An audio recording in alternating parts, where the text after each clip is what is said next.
আজকে আমার বিয়ে। হঠাৎ শুনতে পেলাম আমার হবু বউ নাকি পালিয়েছে। এমন খবর শুনে বিয়ে বাড়িতে হইচই শুরু হয়েছে। একটু পরে মেয়ের বাবা আমার সামনে এসে দাঁড়ালো। দেখে বোঝা যাচ্ছে উনি লজ্জিত। আমি কিছু বলার আগে মেয়ের বাবা হাত জোর করে বলে উঠল, আমি লজ্জিত, আমাকে মাফ করো বাবা। আমার মেয়ে এই বিয়েতে রাজি ছিল না, তাও জোর করে বিয়ে দিচ্ছিলাম। তুমি ভালো ছেলে বলে এমন করা, কিন্তু আমার মেয়ে যে সত্যি পালিয়ে যাবে ভাবতে পারিনি। আমাকে বলেছিল পালিয়ে যাবে, কিন্তু আমি বিষয়টা সিরিয়াসলি নেইনি। আমি কি বলবো বুঝতে পারছি না। একটু চুপ করে থেকে বললাম, আপনার মেয়ে এই বিয়েতে রাজি না। আপনি আমাকে আগে বললেই হতো, তাহলে তো আজকে আপনাকে সবার সামনে লজ্জিত হতে হতো না। আচ্ছা, যা হবার হয়ে গেছে, এখন তো আর কিছু করার নেই। পাত্রীর বাবা আমাদের সবার কাছে মাপ চাইলো। তারপর বরযাত্রী নিয়ে বাড়িতে চলে আসলাম। চুপ করে বিছানায় বসে আছি, তখন মা সামনে এসে দাঁড়ালো। কিছু কি বলবা? ভাগ্যে যেটুকু হবার ছিল হয়ে গেছে, এখন কি আর করবি? মেয়েটার ভাগ্য ভালো না, তাই এমনভাবে পালিয়ে গেছে। তোকে ওর থেকে ভালো মেয়ে খুঁজে দিব। আমি চুপ করে থাকলাম। মা চলে গেল। এমনভাবে সেদিনের দিনটা চলে গেল। পরের দিন দোকানে বসে আছি, তখন রাফি আমার কাছে এলো। এসে বলল, এটা কেমন হয়ে গেল? সত্যি মেয়েটার কপাল পোড়া। তোর মতো ছেলেকে রেখে কেউ এমনভাবে পালিয়ে যায়?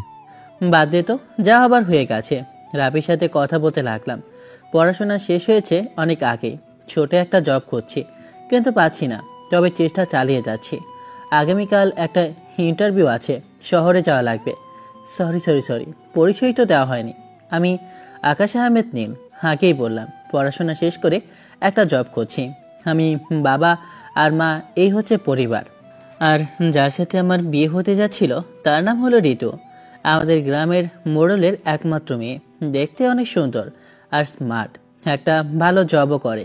মেয়েটার সাথে আগে কথা বলেও হয়তো বিয়েটা এমনভাবে ভাঙতো না, হয়তো বিয়ে হতো না, আগেই ভেঙে যেত। তবে যা মান সম্মান যাবার মোড়লের কাছে, এতে আমার কে? উনি যদি ওনার মেয়ের কথা শুনতো তাহলে এমন হতো না। তবে যা হবার হয়েছে, এখন এগুলো নিয়ে না ভাবাই ভালো। ভবিষ্যৎ নিয়ে ভাবি, কাজে দেবে। রাতে বসে খাচ্ছি, তখন আব্বা বলল, আগামীকাল মেয়ে দেখতে যাব। এগুলো এখন অফ করেন। আগামীকাল আমার ইন্টারভিউ আছে, শহরে যাব। বিকালে দেখতে যাই। বিকালে তো আর ইন্টারভিউ নাই। কোনো প্রয়োজন নেই, কিছুদিন মেয়ে দেখার কোনো প্রয়োজন নেই। এই বিষয়ে আমি আর কোনো কথা বলতে চাচ্ছি না। আর কোনো কথা না বলে চুপচাপ খাওয়া দাওয়া করে এসে শুয়ে পড়লাম। চুপচাপ শুয়ে আছি আর ফোনে চাকরির নিউজ দেখছি। তারপর কিছুক্ষণ পরে ঘুমিয়ে গেলাম। পরের দিন খাবার খেয়ে 6টার দিকে বাসা থেকে বেরিয়ে গেলাম। এখান থেকে শহরে যেতে লাগে 3.5 ঘন্টা। 10টার দিকে ইন্টারভিউ আছে। তারপর যথারীতি অফিসের সামনে চলে এলাম। বেশ কিছুক্ষণ পরে আমার ডাক আসতেই ইন্টারভিউ রুমে গেলাম। তারপর যা যা প্রশ্ন করলো সেগুলোর উত্তর দিলাম। এখন এটাই দেখার যে কি হয় এখানে। জানালো পরে জানাবে। পরে জানাবে মানে এই চাকরিটা আর হচ্ছে না, সেটা বুঝতে পেরেছি। এক প্রকার মন খারাপ করে অফিস থেকে বেরিয়ে একটা ফাঁকা জায়গায় বসলাম। ধুর, বসে থেকে কি হবে, তার থেকে বরং বাসায় চলে যায়। উঠে বাস স্ট্যান্ডে যাবার জন্য একটা রিক্সা ডেকে উঠে চলে আসলাম স্ট্যান্ডে। তারপর একটা টিকিট কেটে বসে থাকলাম। ধুর, কোনো রেস্টুরেন্টে কোনো কাজ পেলে তাও ভালো একটা বেতন পেতাম। বসে বসে এগুলোই ভাবছি। ভাবতে ভাবতে বাস চলে এলো। তারপর বাসায় চলে আসি। হয়নি তো চাকরিটা? না, ঘরে এসে চেঞ্জ করে গোসল করে নামাজ পড়ে আসলাম। তারপর খাওয়া দাওয়া শেষ করে আবারও জবের নিউজ দেখতে লাগলাম। 5 মাস পরে একটা অফিসের সামনে ইন্টারভিউ দেওয়ার জন্য বসে আছি। আসেন আমার সাথে। পিয়নের কথা শুনে উঠে দাঁড়ালাম। তারপর হাঁটতে লাগলাম। ইন্টারভিউ রুম এদিকে।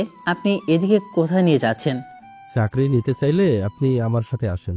ওখানে বসে থাকা লোকের ভিতরে প্রায় সবাই আমাদের দিকে তাকিয়ে আছে। পিয়ন কি ঘুষ চাবে নাকি? একটাও ঘুষ দিতে পারবো না, চাই না এমন চাকরি। পিয়নের পিছনে পিছনে একটা রুমের সামনে এসে দাঁড়ালাম। এটা আবার কার রুম? পিয়ন দরজা খুলে ভেতরে গেল। ইশারা করে আমাকেও ডাকলো। আমি ভেতরে গেলাম। দেখি একটা মেয়ে বসে আছে। চেহারাটা অনেক চেনা চেনা লাগছে। টেবিলের কাছে গিয়ে দাঁড়িয়ে আছি। মেয়েটা পিয়নকে ইশারা করতেই চলে গেল। আরে বসেন বসেন, দাঁড়িয়ে আছেন কেন? এই যে হ্যালো, আপনাকে বলছি। মেয়েটার কথা শুনে চেয়ারটা টেনে বসলাম। মেয়েটা গিয়ে ওর চেয়ারে বসলো। বসতে বসতে বলল, বলেন স্যার, আপনার ওয়েটারের কাজের কি হলো? ওখানে ম্যানেজার চাকরি থেকে বরখাস্ত করে দিয়েছে। সিভি দেখি। জি। সিবি এগিয়ে দিলাম। সিবি নিয়ে দেখতে লাগলো। দেখে বলল, জব হয়ে গেছে, আগামীকাল থেকে জয়েন করতে পারেন। ইরা মেয়েটার কথা শুনে ওর দিকে তাকিয়ে আছি। হ্যাঁ, এত সহজে চাকরি হয়ে গেল? আপনি সত্যি বলছেন? না, মজা করলাম। ও আচ্ছা, আমি ভাবলাম সত্যি জবটা হয়ে গেছে। জব কি সত্যি প্রয়োজন? এটা আবার কেমন কথা? যদি প্রয়োজন না হতো তাহলে কি এখানে আসতাম নাকি? তাহলে আমার কিছু প্রশ্নের উত্তর দেন। বাসার সদস্য কয়জন? 3 জন। আমি, মার বাবা। গার্লফ্রেন্ড আছে? ইরা মেয়েটার কথা শুনে তাকিয়ে আছি। আমার এমনভাবে তাকিয়ে থাকা দেখে বলল, আমি খুব সুন্দর, তাই না? সবাই আমার দিকে এমন ভাবে তাকিয়ে থাকে। মেয়েটার কথা শুনে থতমত খেয়ে গেলাম। কি আজব মেয়ে রে বাবা। জি, আপনি অনেক সুন্দর। ধন্যবাদ। বলেন, গার্লফ্রেন্ড আছে না বউ আছে?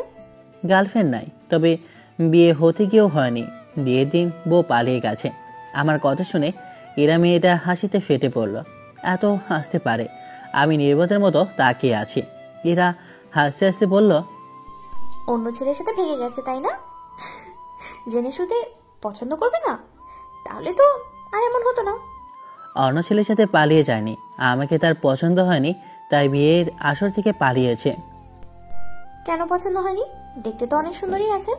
এখন হয়তো স্টাইলিশ হয়েছি, কিন্তু তখন ছিলাম না। ফোনটা বের করে 6 মাস আগের একটা পিক দেখিয়ে বললাম, এমনটা ছিলাম দেখতে, তাই হয়তো পছন্দ করেনি। তার উপর আবার ওই মেয়েটা একটা জব করত আর আমি বেকার ছিলাম। ও আচ্ছা, বুঝলাম। এতদিন থেকে আর মেয়ে খোঁজেননি? বাসা থেকে বলেছে, কিন্তু আমি রাজি হচ্ছি না, কারণ ভালো একটা জব খুঁজে বিয়ে করব বলে। আর আজকে শেষ ইন্টারভিউ। আজকে জব না হলে ভাবছি কোনো একটা ছোটোখাটো বিজনেস করব। অনেক জব খুঁজে যখন হচ্ছে না তখন কি আর করব। ও আচ্ছা। আমি বাবাই মায়ের একমাত্র মেয়ে। বড় একটা ভাই ছিল, কিন্তু 4 বছর আগে একটা গাড়ি অ্যাক্সিডেন্টে মারা যায়। আমার এখন অনার্স শেষ হয়নি, 4th ইয়ারে পড়ি। বাবা অসুস্থ হয়ে গেছে, তাই বাধ্য হয়ে কিছুদিন আগে থেকে অফিসে আসা লেগেছে। একজন পার্সোনাল সেক্রেটারি লাগবে এবং ভালো পরামর্শদাতা লাগবে, যে আমার বিজনেসে সর্বপ্রকার সাহায্য করতে পারবে। আর আমি জানি আপনি পারবেন, এবং আমার মন বলছে আপনি অবশ্যই পারবেন। আমি তো সেই লেভেলে করছি, মনের ভিতর লঙ্গি ডান্স দিচ্ছি। ঠিক আছে ম্যাম, আপনি যখন বলছেন পারবো, তখন ইনশাল্লাহ আমি পারবই। ওকে, আর যেহেতু আপনার জব হয়ে গেল সেহেতু ট্রিট দিবেন, চলেন। ম্যামের কথায় ওনার দিকে তাকিয়ে আছি। মেয়েটা কত ফ্রেন্ডলি। মজা করলাম। আচ্ছা, আগামীকাল থেকে তাহলে আসতে শুরু করুন। আর অফিস শুরু কিন্তু 9টায়। ইন্টারভিউ রুমে যেতে হবে, ইন্টারভিউ নিতে হবে আরও কয়েকজনের। আরও এমপ্লয় লাগবে তো। ঠিক আছে ম্যাম। ম্যামের কাছ থেকে বিদায় নিয়ে চলে আসলাম। আস্তে আস্তে হঠাৎ করে কেউ পেছন থেকে ডাক দিল। পেছনে ঘুরে দেখি একটা মেয়ে। মনে হচ্ছে মেয়েটাকে কোথাও দেখেছি, খুব চেনা চেনা লাগছে। মেয়েটা এসে রেগে বলতে লাগলো, তুই আমার অফিসে? তোর মতো ছোট লোক এই অফিসের ভিতরে কিভাবে আসলো? এবার চিনেছি, এর সাথেই তো রেস্টুরেন্টে ঝামেলা হয়েছিল। এর কারণে তো রেস্টুরেন্ট থেকে বের করে দিয়েছিল। আমি চুপ করে আছি দেখে মেয়েটা আবারও বলল, তোর মুখ দিয়ে কথা বের হচ্ছে না কেন? Peon, peon. মেয়েটা পিয়ন পিয়ন বলে চিৎকার করতে লাগলো। মেয়েটার এমন চিৎকার শুনে আশেপাশের কয়েকজন স্টাফ চলে এসেছে। মিমি, কি হয়েছে? এমনভাবে চিন্তা করছো কেন? কি হয়েছে বলবে তো? এখনের মতো ওকে ছেড়ে দাও। ম্যাডাম এদিকে আসছে। এখনের মতো তোকে ছেড়ে দিলাম, কিন্তু পরে তোকে পেলে থাপ্পড়ের বদলা নিয়েই নেব, ছোট লোকের বাচ্চা। এই যে পিয়ন, আপনারা কোথায় থাকেন? কেন ম্যাম, কি হয়েছে? এসব খ্যাত ছোট লোক কিভাবে অফিসের ভিতরে আসে? আপনাদের কি দোষ? সব এই সিকিউরিটিদের। এখানে কি হয়েছে? এমন জটলা পেতে আছে কেন? কাজ বাদ দিয়ে এখানে কি? কেউ কিছু না বলে সবাই নিজ নিজ কাজে চলে গেল। এটা তো দারুণ বিয়াতব, কেমন বাবার বয়সী মানুষকে পিয়ন পিয়ন বলে ডাকছে। ঠিক আছে, ওনার পোস্টটা ওটা, কিন্তু সম্মান দিয়ে তো আঙ্কেল বলতে পারে। আসতে যাব, তখন ম্যাম বললেন, এই যে আকাশ সাহেব, কোনো সমস্যা আছে? এমন জটলা বাঁধলো কি জন্য? না ম্যাম, কোনো সমস্যা নেই। আচ্ছা আমি গেলাম, তারপর ওখান থেকে চলে আসি। প্রতিদিন যাতায়াত করা তো সম্ভব নয়। এখানে একটা বাসা পেলে ভালো হতো। দেখি কিছুদিন অফিস করি, তারপর না হয় বাসা খুঁজে বের করব। তারপর বাসায় চলে আসি। বাসায় আস্তে আস্তে দুপুর 3টা বেজে গেল। এসে ফ্রেশ হয়ে খাবার খেতে আসলাম। কি রে, মিষ্টির প্যাকেট দেখলাম, কি ব্যাপার? চাকরি তো হয়ে গেছে, তাই নিয়ে আসলাম। আলহামদুলিল্লাহ, এখন মেয়ে দেখি। এই মা, কি শুরু করেছো? আরো 1 বছর বিয়ে করব না। বললেই হলো নাকি? তোকে বিয়ে দিব মানে বিয়ে দিব। বলছি বিয়ে করব না মানে বিয়ে করব না। 1 বছর বিয়ে করব না। আর কিছু বললে কিন্তু এখন রাগারাগি হয়ে যাবে। একটু চুপচাপ খেতে দাও। তোকে এখন কিছু বলবো না। তারপর চুপচাপ খেয়ে নিলাম। খাওয়া দাওয়া শেষ করে রুমে এসে দিলাম ঘুম। বিকেলে আমি রাফি বাজারের দিকে আসলাম। কি রে, তুই বাজারে নিয়ে আসলে কি জন্য? জবটা হয়ে গেছে, তাই তোকে মিষ্টি খাওয়ানোর জন্য নিয়ে আসলাম। না চাইতেই মনে হচ্ছে ট্রিট দিতে নিয়ে আসলি। বাহ, ভালো ভালো। বাজারে নিয়ে আসলে, কিন্তু এই বাজারে 25 টাকার মিষ্টি ছাড়া তো আর এর থেকে দামি মিষ্টি নেই। শালা, খেলে খা, না হলে কিছু পাবি না। খাওয়া, কি আর করার। রাকিবের সাথে আড্ডা দিয়ে রাতে বাসায় এলাম। রাতে খেয়ে আসলাম, তখন আব্বা বলল, এবার মেয়ে দেখা শুরু করি। আরও 1 বছর পর বিয়ে করব। একবার যেহেতু বিয়েটা ভেঙে গেছে, তখন আর এখন করছি না। তখন এক প্রকার ব্ল্যাকমেল করে রাজি করিয়েছ, আর এখন পারবে না। 1 বছর পর বিয়ে করব, ব্যাস। তোর কথা শুনছি না, আমি তো মেয়ে দেখব। আপনি বিয়ে করলে মেয়ে দেখেন, তাতে আমার কিছু না, মা বুঝবে। হারামির বাচ্চা, তোকে তো আমি। 1 বছর বিয়ে করব না, এই হচ্ছে শেষ কথা। ঠিক আছে, তুই যখন বলবি তখনই মেয়ে দেখব। তারপর খাওয়া দাওয়া শেষ করে রুমে এসে শুয়ে পড়লাম। পরদিন সকালে অফিসে যাবার জন্য বেরিয়ে পড়লাম। 8:30 বাজতেই অফিসের সামনে চলে আসলাম। আসি দেখে ঋতু দাঁড়িয়ে আছে। ঋতু এখানে কি করছে? আমি গেটের সামনে আসতেই আমাকে দেখে বলল, কি ব্যাপার, তুমি এখানে? এখানে তুমি কি করছো? এখানেই জব পেয়েছি। আজকে আমার প্রথম দিন পার্সোনাল সেক্রেটারি হিসেবে। আমার কথা শুনে ঋতু আমার দিকে তাকিয়ে আছে। এখন আমাকে আপনার যোগ্য মনে হয়? আপনার লেভেলের মনে হচ্ছে? এখন স্মার্ট মনে হচ্ছে? স্টাইলিশ মনে হচ্ছে? এখন আপনার থেকে ভালো জব পেয়েছি। এখন কিন্তু আমার লেভেল হাই হয়ে গেছে। আচ্ছা, যাই হোক, এখন অফিসে যাই।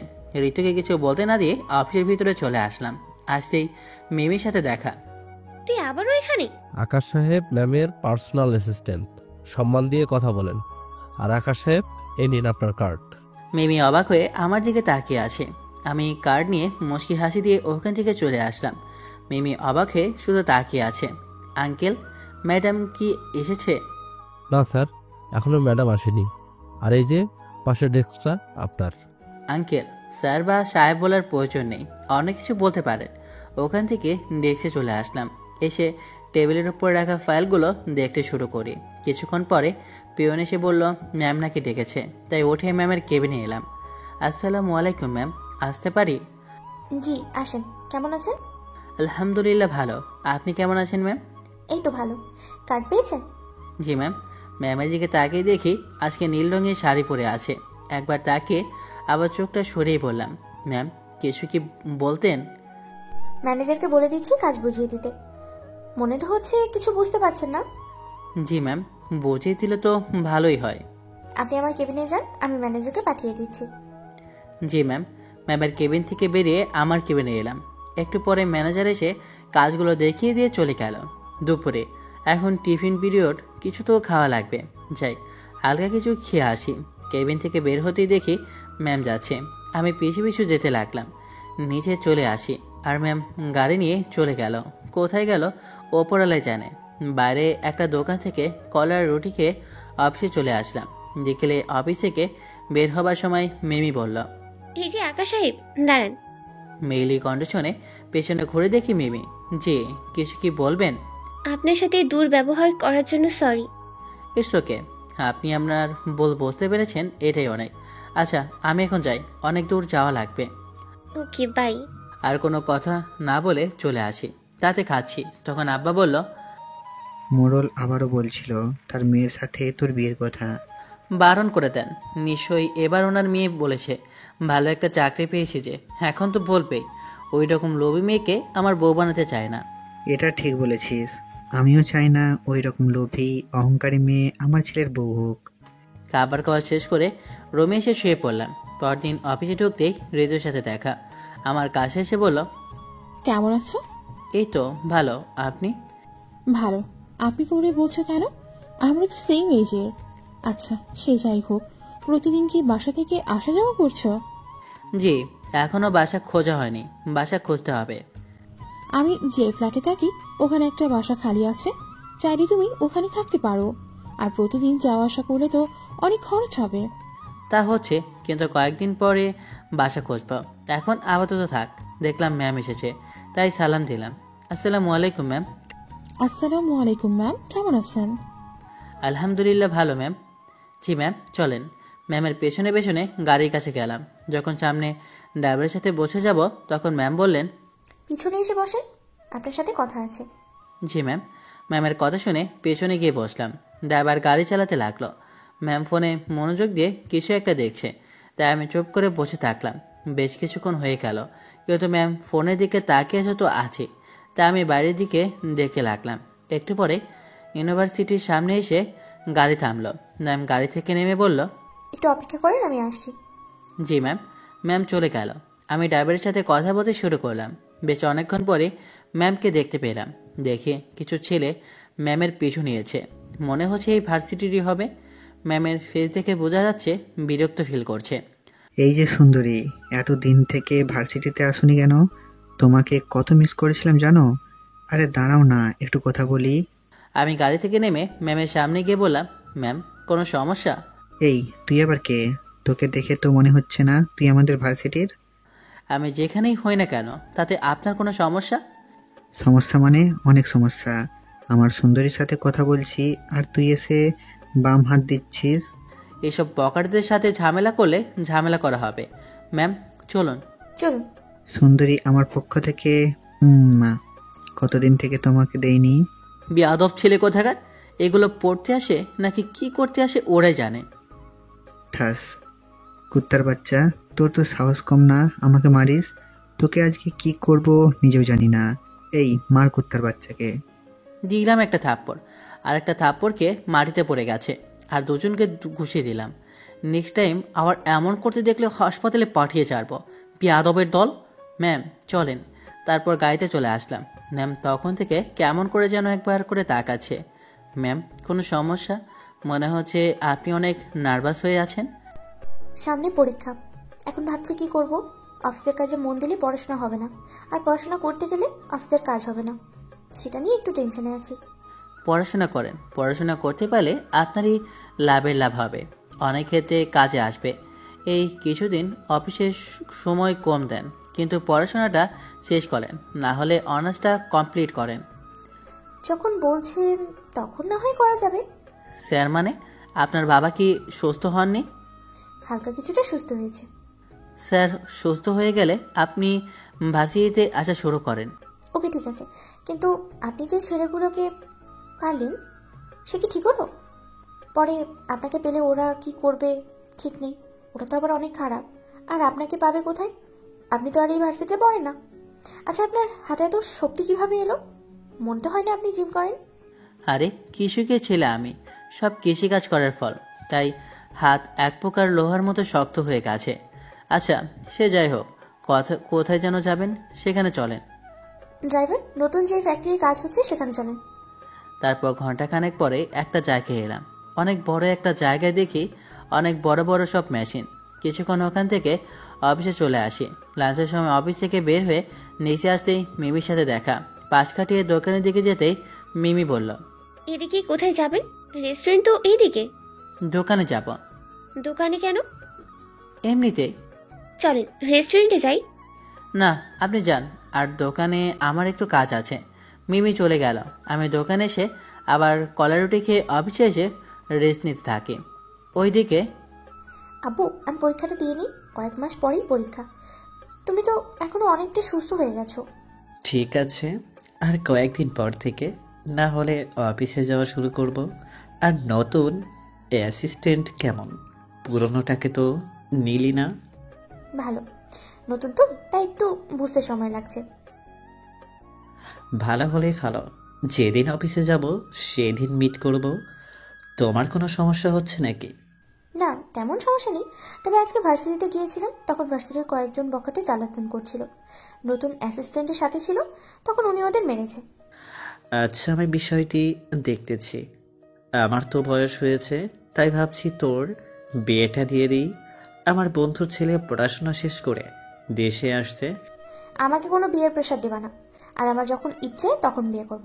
আর যাকে ইচ্ছে তাকেই করব। যাকে ইচ্ছা তাকে মানে? তুমি যাকে নিয়ে এসে বলবা এটা তোমার জামাই, আর আমি মেনে নিব? আজব তো, আমি রাস্তা থেকে যাকে তাকে ধরে নিয়ে আসবো নাকি? আমার কাছে যাকে ভালো লাগবে, যার প্রতি আমার ফিলিং আসবে, তাকেই আমি বিয়ে করব। তোমার বন্ধুর ছেলেকে যদি আমার ভালো লাগে, তাহলে ছেলেকে বিয়ে করতে পারি। আমার বন্ধুর ছেলেকেই তোমার বিয়ে করতে হবে? তুমি বলছো আর আমি বিয়ে করে নেব? তোমার বন্ধুর ছেলে কেমন, তার চরিত্র কেমন সেটা না জেনে? আমি সেই ভুল করছি না। আগে জানবো, তারপরে বিয়েতে রাজি হব। আমার খাওয়া শেষ, আমি অফিসে গেলাম। আমি চুপ করে বসে ফাইলগুলো দেখছি। তখন শফিক সাহেব আমার কেবিনের সামনে এসে বলল, স্যার আসতে পারি? জি আসেন। স্যার আমার ছুটি লাগবে, খুব গুরুত্বপূর্ণ একটা কাজ পড়েছে। কি কাজ? স্যার আমার ওয়াইফ অসুস্থ হয়ে পড়েছে, তাকে হাসপাতালে নিয়ে যাওয়া হয়েছে। ম্যাম তো আমাকে এগুলোর পারমিশন দেননি। আমি তো আপনাকে ছুটি দিতে পারছি না। প্লিজ স্যার আপনি একটু দেখেন না। আমি ম্যামকে ফোন দিলাম কিন্তু রিসিভ করছে না। কয়েকবার দিলাম কিন্তু রিসিভ করলো না। ম্যাম তো ফোন রিসিভ করছে না। আপনি একটু অপেক্ষা করুন, ম্যাম হয়তো চলে আসবে। শফিক সাহেব চলে গেল। আমি চুপ করে বসে থাকলাম। একটু পরে ফোনটা বেজে উঠল। ফোনের দিকে তাকিয়ে দেখি ম্যাম ফোন দিয়েছে। ফোন রিসিভ করে সালাম দিলাম। আসসালামু আলাইকুম ম্যাম। ওয়ালাইকুম আসসালাম। ফোন দিয়েছিলেন? জি ম্যাম, একজন আমার কাছে ছুটি নিতে এসেছিল। বলেছে ওনার ওয়াইফ নাকি অসুস্থ, হাসপাতালে ভর্তি করানো হয়েছে। এটা আমাকে বলার কি আছে? ছুটি দিয়ে দিতেন। আপনাকে বলবো না তো কাকে বলবো? আপনি অফিসের বস, আমার এটা সাজে না ম্যাম। আজকের পর থেকে সাজবেন। আপনি ছুটি দিতে পারেন, তবে সেন্সিটিভ বিষয় হলে একমাত্র ফোন দিবেন আমাকে, বা ছুটি দিবেন। ঠিক আছে ম্যাম। তবে আপনি কোথায় আছেন ম্যাম? গতকাল থেকে দেখছি কোথায় যেন চলে যান। বাসায় খাওয়ার জন্য যাই, বাইরের খাবার তেমন একটা ভালো লাগে না। ও আচ্ছা আচ্ছা, ঠিক আছে ম্যাম, সাবধানে আসেন তাহলে। আমি শফিক সাহেবকে ছুটি দিয়ে আসি। তারপর ফোন কেটে দিয়ে বাইরে এলাম। এসে শফিক সাহেবকে উদ্দেশ্য করে বললাম, যান শফিক সাহেব, ম্যাম আপনাকে ছুটি দিয়েছে। ধন্যবাদ স্যার। ওয়েলকাম। আপনার ওয়াইফ যেন তাড়াতাড়ি সুস্থ হয়ে ওঠে। ওখান থেকে কেবিনে চলে আসি। এমনভাবে কয়েকদিন চলে গেল। রাতে চুপচাপ বসে আছি, তখন মা এলো। কিছু কি বলবা? প্রতিদিন যাওয়া আসে কত টাকা করে খরচ হচ্ছে? 400 টাকা করে খরচ হচ্ছে। কেন বলো তো? তার মানে মাসে 9 থেকে 10,000 করে খরচ হবে। তো কি হয়েছে? 30,000 না হলেও তো 10,000 বাকিটা তো থাকছে। আর তোমাদের সাথে তো একসাথে খেতে পারছি, কথা বলতে পারছি, তখন কি হবে? আর শহরে থাকলে দেখা গেছে মাসে 5 থেকে 7,000 টাকা খরচ হয়ে যাবে। বাহ, আরও বেশিও হতে পারে।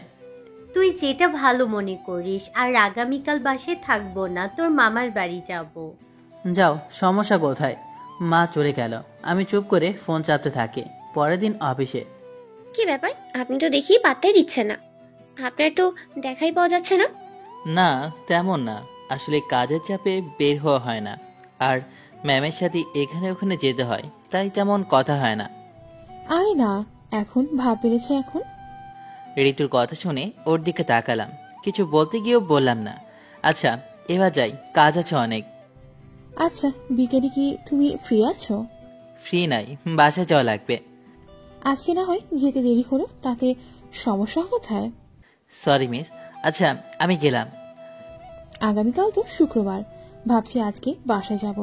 একসাথে না হয় বাসায় যাই। আপনি যাবেন তো যান, আমাকে বলার কি আছে? পাশ কাটিয়ে চলে আসি। নাটক দেখাতে এসেছে রাতে বাসায়। মেয়ে দেখবো তোর জন্য। কতবার বলেছি এখন বিয়ে করব না, তার উপর আবার মেয়ে দেখার কথা বলেন। 1 বছর বিয়ে করব না। আব্বা আর কিছু বলল না। তারপর চুপচাপ খেয়ে ঘরে চলে আসি। পরের দিন শুক্রবার, তাই বাড়িতে বসেই কাটিয়ে দিয়েছি। বিকেলে হেঁটে রাস্তা দিয়ে বাজারের দিকে যাচ্ছি, তখন কেউ ডাক দিল। কণ্ঠ শুনে বুঝলাম এটা ঋতু। আবার যেতে যাব, তখন আবারও ডাক দিল। এই মেয়ের কি লজ্জা শরম নাই? ডাকছে কি জন্য আল্লাহ জানে। আশেপাশের মহিলাগুলো কেমন করে যেন তাকিয়ে আছে। দাঁড়িয়ে আছি, তখন ঋতু আসলো। আসতে বললাম, জি বলেন, কি বলবেন? এত ভাব কিসের? কিছু কি প্রয়োজন আছে? আর পাড়ার মহিলাগুলো কেমন করে তাকিয়ে আছে দেখেছেন? যা বলবেন তাড়াতাড়ি বলেন, আর বাজারে যাওয়া লাগবে। জলদি বলেন, কি বলবেন? আমাকে কি মাফ করা যায় না? আমি মাপ অনেক আগেই করে দিয়েছি। আর রাস্তায় ঘাটে এমনভাবে ডাকাডাকি না করলেই ভালো। আপনার মান সম্মান না থাকতে পারে, কিন্তু আমার তো মান সম্মান আছে। আমি এবার যাই। ভ্যান আসতেই উঠে পড়লাম, তারপর বাজারে চলে আসি। এমনভাবে বেশ অনেক দিন চলে গেল। আজকে ম্যামের বাবা মানে বস আসবে, তাই অপেক্ষা করছি। চলেও এসেছে। আসতেই বললাম, আসসালামু আলাইকুম, কেমন আছেন স্যার? ওয়ালাইকুম আসসালাম। আলহামদুলিল্লাহ ভালো। আপনি? আলহামদুলিল্লাহ ভালো। স্যার, আপনি আপনি করে বলবেন না, আমাকে অনেক বড় বড় মনে হয়। আচ্ছা ঠিক আছে। আর শোনো সবাই, কে বলো মিটিং রুমে আসতে, জরুরি একটা মিটিং আছে। জি স্যার। বসের কথা মতো অফিসের সিনিয়রদের বলে এলাম যে মিটিং রুমে আসতে। বসের রুমের সামনে এসে পারমিশন নিয়ে বসকে বলে আমার কেবিনে চলে আসি। কিছুক্ষণ পরেই বস আবারও বলল কোথাও যাওয়া লাগবে, তাই বেরিয়ে পড়লাম। বস, আমাদের কোম্পানির ইনভেস্টমেন্ট কত জায়গায় আছে? আছে কয়েক জায়গায়, কয়েকটা ইনভেস্টমেন্ট করা হয়েছে, সেগুলো থেকে খুব একটা প্রফিট পায়নি। কেন বলো তো? মৎস্য খাতে একবার ইনভেস্টমেন্ট করে দেখেন তো। আমার ইচ্ছে ছিল মৎস্য খাত নিয়ে কাজ করার, কিন্তু টাকা না থাকায় তেমন কিছু করতে পারিনি। যেমন তোমার কথা ঠিক বুঝলাম না। বলতে চাইছি, আপনি গ্রামে যে পুকুর আছে সেইগুলোতে ইনভেস্ট করেন, ওগুলোতে মাছ চাষ করেন। মনে করেন আপনি কয়েক বছরের জন্য পুকুর লিজ নিয়ে মাছ ছাড়লেন, আর পাহারাদার রেখে দিলেন, আর এমন একজনকে রেখে দিলেন যে সেই পুকুরগুলো দেখাশোনা করবে আর আপনাকে বা আমাকে রিপোর্ট করবে কখন কি হচ্ছে না হচ্ছে। ভালোভাবে করতে পারলে ইনশাল্লাহ ভালো একটা প্রফিট পাওয়া যাবে। ভেবে দেখবো বিষয়টা। Okay sir. তারপর ফ্যাক্টরির কাজ যেখানে চলছে সেখানে চলে এলাম। এখানে কি হয়েছে আর কি জন্য আসলো বুঝতে পারছি না। স্যার, এখানে কি জন্য আসা হয়েছে? এখানে শ্রমিকরা কি নিয়ে যেন ঝামেলা করছে, তাই আসলাম। ও আচ্ছা। তারপর ওখানে ঝামেলা শেষ করে আবারও অফিসে চলে আসি। সন্ধ্যায় অফিস থেকে বের হতে শফিক সাহেব ডাক দিয়ে বললেন, আকাশ সাহেব চলেন, আমার পক্ষ থেকে ট্রিট নেবেন। কি জন্য? আরে গতকাল রাতে আমার মেয়ে হয়েছে। দুপুরে আপনাকে খুঁজছিলাম, কিন্তু কোথাও পেলাম না। পরে শুনি আপনি বসের সাথে গেছেন। আলহামদুলিল্লাহ, আপনার ভাগ্য কত ভালো। প্রথমে আল্লাহ আপনাকে জান্নাত দিয়ে পাঠিয়েছেন, যদি সন্তানকে মানুষের মতো মানুষ করতে পারেন। আজকে থাক, আগামীকাল না হয় দিয়েন। ইনশাল্লাহ আমি সর্বোচ্চ চেষ্টা করব। আর আগামীকাল নিবেন বলেছেন, তখন ঠিক আছে, আগামীকাল নিয়েন। জি। এমনভাবে আরও কয়েকদিন চলে গেল। বসে আছি, তখন বস তার কেবিনে ডাকলো। গিয়ে পারমিশন নিয়ে ভেতরে গিয়ে বসলাম। জি স্যার, বলেন। তোমার সেই দিনের কথাটা ভেবে দেখলাম, ওই মৎস্য খাতে ইনভেস্ট করার কথা বলছিল না ওটা? কি ভাবলেন স্যার? যারা মৎস্য ফার্মিং করে তাদের সাথে করলে ভালো হবে, না একাই করলে ভালো হবে? আমি কয়েকজনের সাথে কথা বলেছি, ওরা বলছে একসাথে কাজ করার জন্য। আপনি যদি পারেন তাহলে অন্যর সাথে ভাগাভাগি করে কাজ করার কি আছে? ব্যবসায় লাভ লোকসান আসে, সেটা জানি, এবং আপনিও জানেন। আশা করি লোকসান তেমন হবে না। কোনো ভাগিদার না রেখে নিজে সব কিছু করা ঠিক নয়। আপনি বিজনেসম্যান, আপনি এগুলো আরও বেশি ভালোভাবে জানেন, কোনটা ভালো আর কোনটা খারাপ। আমার এই সম্পর্কে অভিজ্ঞতা নেই। মনে হয় পার্টনার থাকলে 50-50 থাকলে ভালো হবে। লোকসান হলে অর্ধেক হবে, আর লাভের পরিমাণও অর্ধেক হবে। তেমনি লোকসান না থাকলে তো নাই, আর থাকলে পুরোটাই হবে। তেমন লাভ হলেও পুরোটাই আপনার হলো। Okay sir. দুপুরে স্যার বললেন, একটা কাজ করে দিবা? জানি এটা তোমার কাজের মধ্যে পড়ে না, তবুও বলছি, একটু ভার্সিটিতে গিয়ে আমার মেয়েকে নিয়ে আসো। ড্রাইভারকে এক জায়গায় পাঠানো হয়েছে। সরি স্যার, আমি গাড়ি চালাতে পারি না, কখনো শেখা হয়নি। ও, তাহলে কি আর করার হচ্ছে? আচ্ছা দেখি কি করা যায়। স্যার, আপনি গেলেই তো পারেন। যেতাম, কিন্তু অনেক কাজ আছে। আচ্ছা দেখছি কি করা যায়। জি স্যার। স্যারের কেবিন থেকে আমার কেবিনে চলে আসলাম। ওদিকে, মা আমি তো যেতে পারছি না, অনেক কাজ আছে, তুই একটা গাড়ি নিয়ে বাড়ি চলে যা। কি? আমি পারবো না, তুমি গাড়ি পাঠাও। আর তুমি ড্রাইভারকে কোথায় পাঠিয়েছো? গাড়ি থেকে তো তুই গাড়ি নিয়ে যাস না, এখানে আমার কি দোষ? আর আকাশকে বলেছিলাম, কিন্তু আকাশ বলছে গাড়ি চালাতে পারে না। অকর্ম। আচ্ছা ঠিক আছে, আমি বাসায় যাচ্ছি, দেখি ট্যাক্সি পাওয়া যায় কিনা। বিকেলে অফিস থেকে বের হতেই ফোনটা ভেজে উঠল। ফোনের দিকে তাকিয়ে দেখি ম্যাম ফোন দিয়েছে। এই ম্যাডাম আবার কি মনে করে ফোন দিল? ফোন রিসিভ করে সালাম দিলাম। আসসালামু আলাইকুম ম্যাম, কেমন আছেন? ওয়ালাইকুম আসসালাম, আলহামদুলিল্লাহ ভালো, আপনি কেমন আছেন? আলহামদুলিল্লাহ ভালো। জি ম্যাম, বলেন কি বলবেন? আগামীকাল আপনার অফিস ছুটি, কিন্তু আমি কিন্তু ছুটি দিইনি। আগামীকাল আমাকে সময় দেওয়া লাগবে, আমি আব্বুকে বলে দেবো। ঠিক বুঝলাম না, একটু বুঝিয়ে বলতেন তাহলে ভালো হতো। সামনে তো পরীক্ষা, আর আমি স্টুডেন্ট হিসেবে তো সেই রকম, তাই বলছি কি আপনি যদি একটু সাজেশন দিতেন তাহলে ভালো হতো। আর আপনার সিভি দেখেছি, আপনি আমার থেকে স্টুডেন্টটা অনেক ভালো। ওকে ঠিক আছে ম্যাম, আগামীকাল আপনার সাথে কথা হবে। এত তাড়া কিসের জন্য? গার্লফ্রেন্ড ফোন দিয়েছে নাকি? আরে না, তেমন না ম্যাম, এই বাস স্ট্যান্ডের দিকে যাচ্ছি তো, তাই এখন ফোনে কথা বলা ঠিক বলে মনে হচ্ছে না। আচ্ছা ঠিক আছে, আর আপনি এখানে বাসা ভাড়া নিতে পারেন না? আসলে ম্যাম, যাওয়া আসার খরচ আর এখানে থাকার খরচ প্রায় একই পড়ে যাচ্ছে, তাই এখানে থাকছি না। আর ফ্যামিলির সাথে থাকার মজাই আলাদা। তা বুঝলাম, কিন্তু বর্ষা মৌসুমে কি করবেন? ঠিক তো অফিসে আসতে পারবেন না ঠিক মতো, তখন তো লেট হবে, আর আমার কাছে অথবা আব্বুর কাছে রোজ বকা খাওয়া লাগবে, আর না হলে মাইনে কাটা যাবে। তখন দেখা যাবে ম্যাম। আচ্ছা বলেন, আপনার পড়াশোনা কেমন চলছে? এই তো ভালো, তবে পড়াশোনা ভালো লাগে না। বিয়ে করে নেন, তাহলে তো আর পড়াশোনার ঝামেলা থাকবে না। মনের মতো কাউকে পেলে বিয়ে করে নেব। সে যাই হোক, দাদির দিনকাল কেমন যাচ্ছে বলেন? কাজের প্রেশার এখন বেশি না কম? এখনই বেশি করা লাগবে। ম্যামের সাথে কথা বলতে বলতে বাস স্ট্যান্ডে চলে আসি, তাই বললাম ম্যাম বাস স্ট্যান্ডে চলে এসেছি, এখন ফোনটা রাখি। ওকে, সাবধানে যান তাহলে, আগামীকাল তাহলে কথা হবে। জি ম্যাম। তারপর ফোনটা কেটে দিয়ে একটা টিকিট কেটে বাসের জন্য অপেক্ষা করতে লাগলাম। পরের দিন সকালে বাস থেকে নামতেই ফোনটা বেজে উঠল। ফোনের দিকে তাকিয়ে দেখি ম্যাম ফোন দিয়েছে। ফোন রিসিভ করেই বললাম, আসসালামু আলাইকুম ম্যাম, কোথায় আছেন বলেন? গাড়িতে বসে আছি, আপনি কোথায়? এই তো বাস থেকে নামলাম, এখন রিক্সা নিয়ে অফিসের দিকে যাব।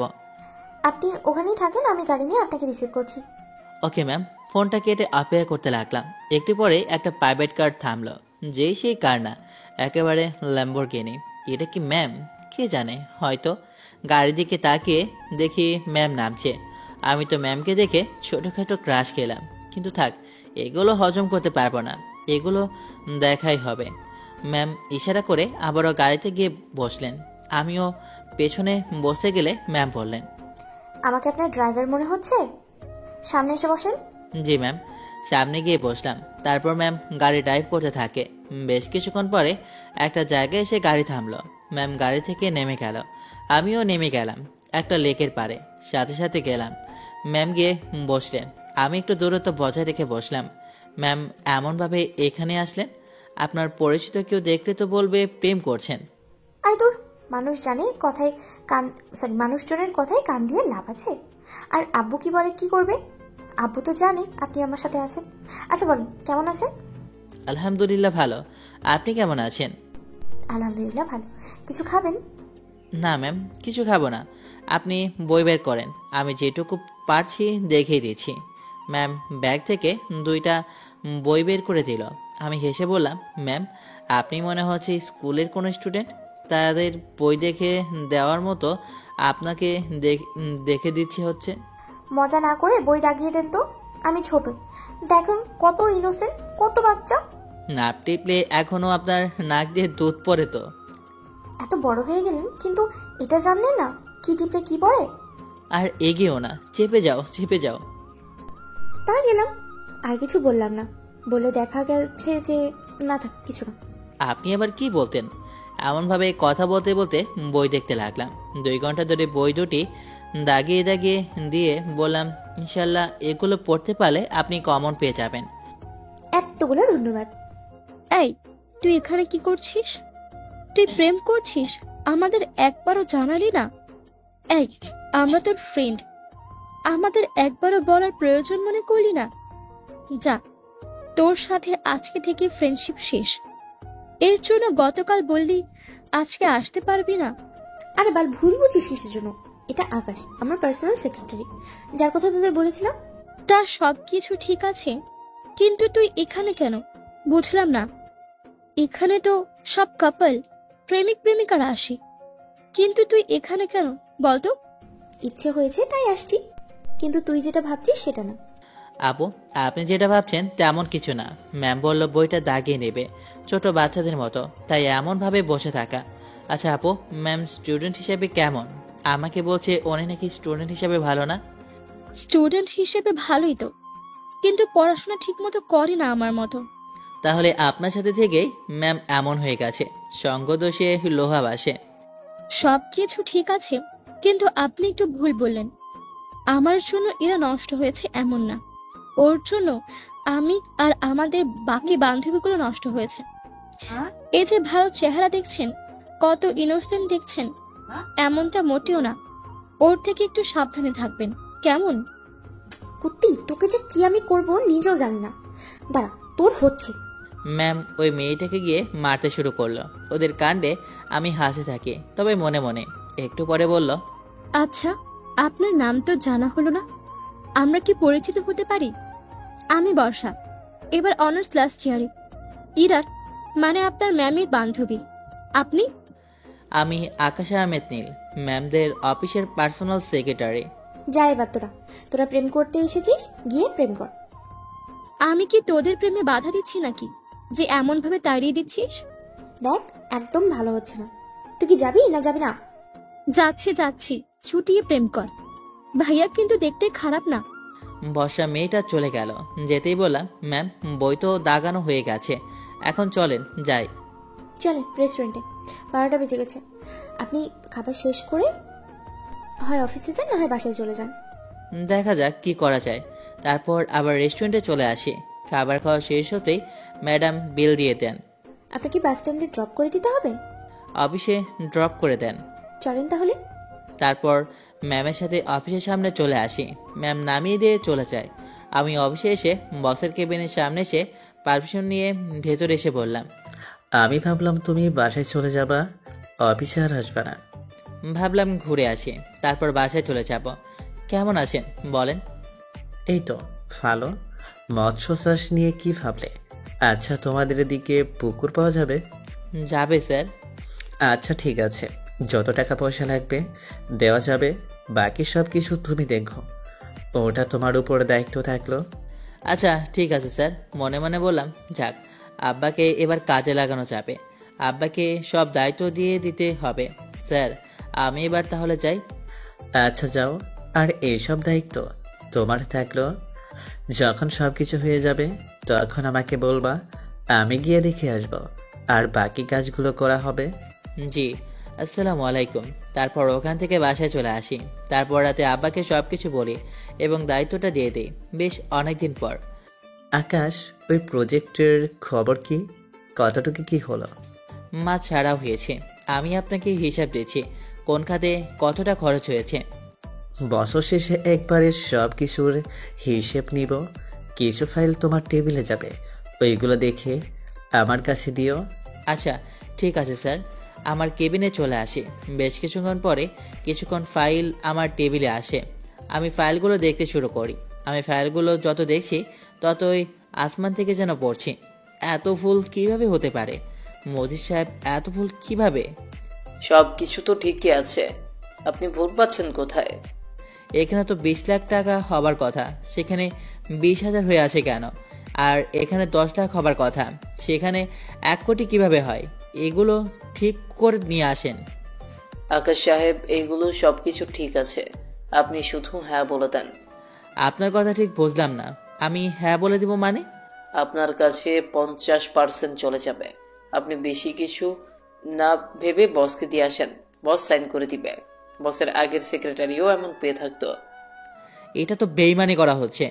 আকাশ সাহেব, এমনভাবে কখন বড়লোক হতে পারবেন না। এত লয়াল হলে জীবনে কিচ্ছু করতে পারবেন না। বস জানলে তো চাকরি যাব। ওগুলো কিচ্ছু হবে না, বস বুঝতেও পারবে না। এতদিন ধরে চলে আসছে, বুঝতে পারেনি, আর এখন পারবে। কথায় আছে চোরের 10 দিন তো মালিকের 1 দিন। বস তো একদিন না একদিন ঠিক বুঝতে পারবে। এত কথা বাদ দিয়ে যেটা বলছি সেটা করেন, বস কিচ্ছু বুঝতে পারবে না। আচ্ছা ঠিক আছে বুঝলাম, কিন্তু এই লাইনে কে কে আছে?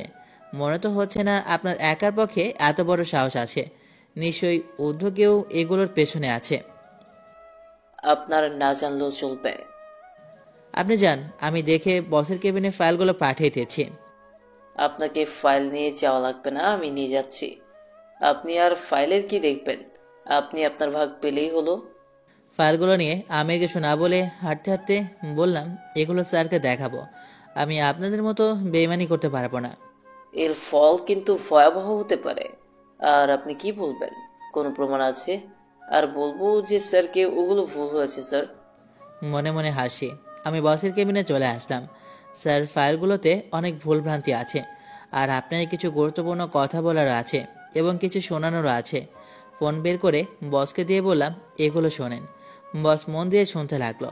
সব কিছু শোনার পর তো টেবিলে সজোরে হাত দিয়ে আঘাত করলো। বসের শরীর রাগে ক্ষোভে ফুঁসছে। বস আপনি শান্ত হন।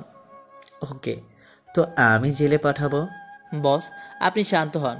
আপনার অফিসে শুধু মোদি সাহেব আছে এমন না, অনেকেই আছে এমন। তাদেরকেও হাতে নাতে ধরতে হবে। আপনি এমন ভাব ধরেন যেন কিছুই জানেন না। আপনি মোদি সাহেবকে ডেকে বলেন যে এই ভুলগুলো হয়েছে ঠিক করে নিয়ে আসতে এবং বকাঝকা করেন। ওকে, তো আমি জেলে পাঠাবো? বেইমান যে থালায় খাচ্ছে সে থালায় ফুটো করছে, এদের একটাকেও ছাড়বো না। সেটা আপনি ভালো জানেন কি করবেন না করবেন, কিন্তু বস সবাইকে তো ধরতেই হবে যারা এগুলোর সাথে জড়িত আছে। এখন আমি যাচ্ছি। আপনি মোদি সাহেবকে ডেকে বলেন আমি ওখান থেকে কেবিনে চলে আসলাম। মজিদ সাহেব, আপনাকে বস ডাকছেন। আপনি যান, আমি আসছি। না জানি কি হবে, সব বলে দিল নাকি। টাকার লোভ সামলাতে কেউ পারবে না। মোদি সাহেব বসের পারমিশন নিয়ে ভেতরে এলো। তারপর বস অনেক বকাঝকা করে। নেক্সট টাইম এমন ভুল হলে আপনাকে অফিস থেকে বের করে দিব। কত বড় লোকসান হতো আপনি জানেন? কাজের সময় আপনার মন থাকে কোথায়? সরি স্যার, আমার ভুল হয়ে গেছে, আর এমন হবে না। সরি না বলে তাড়াতাড়ি এগুলো ঠিক করে নিয়ে আসেন। ঠিক করে আকাশ সাহেবকে দিবেন। মোদি সাহেব চলে যায় ফাইলগুলো নিয়ে। আমি আমার মতো কাজ করতে থাকি। কিছুক্ষণ পরে মোদি সাহেব আবার ফাইলগুলো নিয়ে আসে। আপনি কাজটা মোটেও ঠিক করেননি, এর ফল আপনাকে ভোগ করতেই হবে। কিছু না বলে ফাইলগুলো দেখতে লাগলাম। এবার সব কিছু ঠিকঠাক আছে। ফাইলগুলো নিয়ে বসের কেবিনে এসে বললাম, এবার ঠিক আছে স্যার। আমি আমার কেবিনে চলে আসলাম। এমনভাবে বেশ অনেক দিন চলে গেছে। অফিসে বসে আছি, তখন ফোনটা বেজে উঠল। পকেট থেকে ফোনটা বের করে দেখি ইরা ম্যাডাম ফোন দিয়েছে। এই ম্যাডাম আবার কি মনে করে ফোন দিল? জি ম্যাম বলেন, কেমন আছেন? এই তো ভালো, আপনি কেমন আছেন? আলহামদুলিল্লাহ ভালো। হঠাৎ কি মনে করে ফোন দিয়েছেন? আপনাকে এতগুলো ধন্যবাদ। আপনি আমার কত বড় উপকার করেছেন বলে বোঝাতে পারবো না। আপনি যেগুলো দেখে দিয়েছিলেন না, ওইগুলোর ভেতরে 70% কমন পড়েছিল। ও, আমার পক্ষ থেকে আপনার জন্য ট্রিট থাকলো। আপনার পরীক্ষা কি শেষ? না, আর 2টা আছে, তারপরে শেষ পরীক্ষা। আগে পরীক্ষা শেষ করেন, ভালো রেজাল্ট করেন, তারপর না হয় টিট দিন। আর দূর, রেস্টুরেন্টে আসেন তো। ম্যাম আমার তো কাজ আছে, এখন যেতে পারবো না।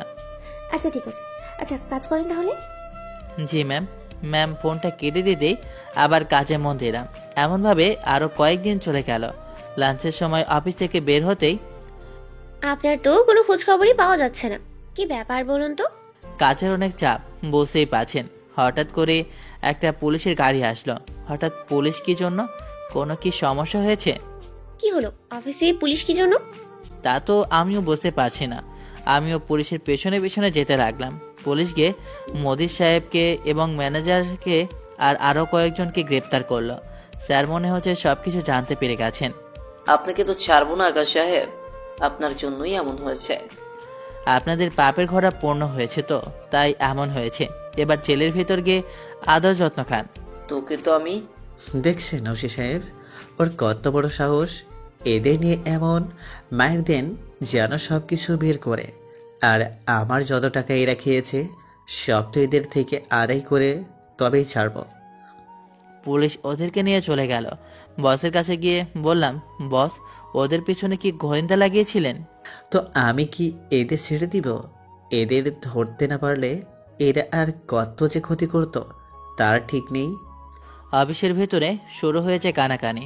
বস সবাইকে চুপ করে লাঞ্চ করতে বলে ওনার কেবিনের দিকে চলে গেল। বস যেতেই মিমি, ঋতু আর শফিক সাহেব এলো। কি হয়েছে আকাশ সাহেব? ঠিক বুঝলাম না। অফিসের অনেক টাকা ছয় করতো, আমি সেটা ধরে বসকে বলি, তারপর এই কাণ্ড। এগুলোর সাথে বসের আগের সেক্রেটারিও জড়িত ছিল এবং আমাকে 50% দিতেও চেয়েছিল, কিন্তু আমি রাজি হইনি। ও, তবে একটু সাবধানে থাকবেন। ওই লোকগুলো তেমন ভালো না, কখন কি করে বসে তার ঠিকও নেই। জি বুঝলাম। তারপর ওখান থেকে চলে এসে লাঞ্চ করলাম। লাঞ্চ শেষ করে আবারও অফিসে। দিনগুলো মোটামুটি আল্লাহর রহমতে ভালোই যাচ্ছে। রাতে অবশেষে কালপ্রিটগুলোকে ধরতে সক্ষম হয়েছি। ছেলেটা অনেক ভালো, ওর আইডিয়াগুলোও অনেক ভালো, তারিফ করতেই হবে। তোর সিলেক্ট করা সিকিউরিটির এগুলোর সাথে আমার সিকিউরিটিরও জড়িত ছিল। দেখতে হবে না বাছাই করেছে কি? হয়েছে হয়েছে, নিজের ঢাক আর নিজেকে পেটাতে হবে না। আব্বু, এটা কিন্তু ঠিক হচ্ছে না। ভাবছি আমার পরীক্ষা তো শেষ, কোথাও ঘুরতে যাব। তাহলে থাইল্যান্ড চলে যাও। আমার অফিসের ডিলটাও করা হবে এবং তোমার ঘোরা হবে। একা একা যাব আমার পক্ষে সম্ভব হবে না। আকাশকেও সাথে পাঠিয়ে দিব আর দুজন স্টাফকেও। অতগুলো ভালো লাগবে না। আমি আর আকাশ সাহেব ঠিক আছে, আর আরেকজনকে নিলেই হয়। আচ্ছা ঠিক আছে, আগামীকাল গিয়ে দেখছি কি করা যায়। পরের দিন অফিসে চুপ করে বসে আছি, তখন পিয়ন এসে বলল বস তার কেবিনে ডাকছে, তাই আসলাম। জি স্যার বলেন। বসো, তারপর বলছি। আচ্ছা তোমার কি পাসপোর্ট আছে? না স্যার। আচ্ছা, আমি পাসপোর্ট অফিসে ফোন দিচ্ছি এবং বলছি তুমি যাও। তোমাকে থাইল্যান্ডে যাওয়া লাগবে অফিসের কাজে। ইরার সাথে 2-3 দিনের মধ্যে পাসপোর্ট পেয়ে যাবা, আর ভিসাতেও সময় লাগবে না। মনে মনে বললাম সব টাকার খেলা। জি স্যার, আপনি ফোন দেন এবং আমাকে ঠিকানাটা দিন। তখনই পেছন থেকে কেউ বলে উঠল, আব্বু 10,000 টাকা দাও তো, আমি আমার কার্ডটা বাসায় রেখে চলে এসেছি। এত টাকা কি হবে শুনি? প্রয়োজন আছে, তুমি আমাকে টাকা দাও। বস কিছু না বলে ওনার মানিব্যাগ থেকে কার্ড বের করে দিয়ে বললেন, অত টাকা আমার কাছে তো নেই, এই কার্ড নিয়ে যাও। আচ্ছা ঠিক আছে, আচ্ছা আমি গেলাম। গাড়ি নিয়ে এসেছো নাকি? কেন? আকাশকে পাসপোর্ট অফিসের সামনে নামিয়ে দিয়ে তারপর যাও। আচ্ছা ঠিক আছে, এই যে চলুন। আমি ইরা ম্যামের পেছনে পেছনে চলে আসলাম। একটু পরে, এমন চুপ করে আছেন কেন? বউ কি মেরেছে নাকি? কি যে বলেন না ম্যাম, বিয়ে করলাম না আর বউ মারবে, কি বলবো বুঝতে পারছি না, তাই চুপ করে বসে আছি। আচ্ছা বলেন, আপনার পরীক্ষা কেমন হয়েছে? ভালো হয়েছে। ওখানে গিয়ে কয়েকদিন থাকা লাগবে, কিন্তু অফিসের কাজও করা হবে এবং আমরা ঘোরাঘুরিও করব। আমি আর আপনি শুধু যাবেন না আরো কেউ আছে? আপনি আর আমি, তৃতীয় ব্যক্তি থাকলে সবকিছু মাটি মাটি হয়ে যাবে। জি ম্যাম, শেষের কথাগুলো বুঝতে পারলাম না।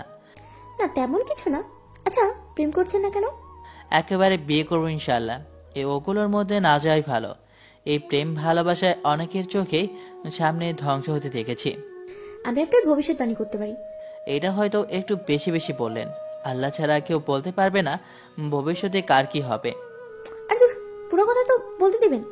আমি বলতে চাইছি আপনার এমন একজনের সাথে বিয়ে হবে যে ইনোসেন্ট, কিউট, ভদ্র, নম্র, সুন্দর। এমন মেয়ে পৃথিবীতে আছে বলে তো মনে হয় না। আল্লাহ এমন মেয়ে সৃষ্টিই করে নাই। আপনার কথা মানতে পারছি না। কে বলেছে এমন মেয়ে পৃথিবীতে নেই? দেখেন তো আমাকে।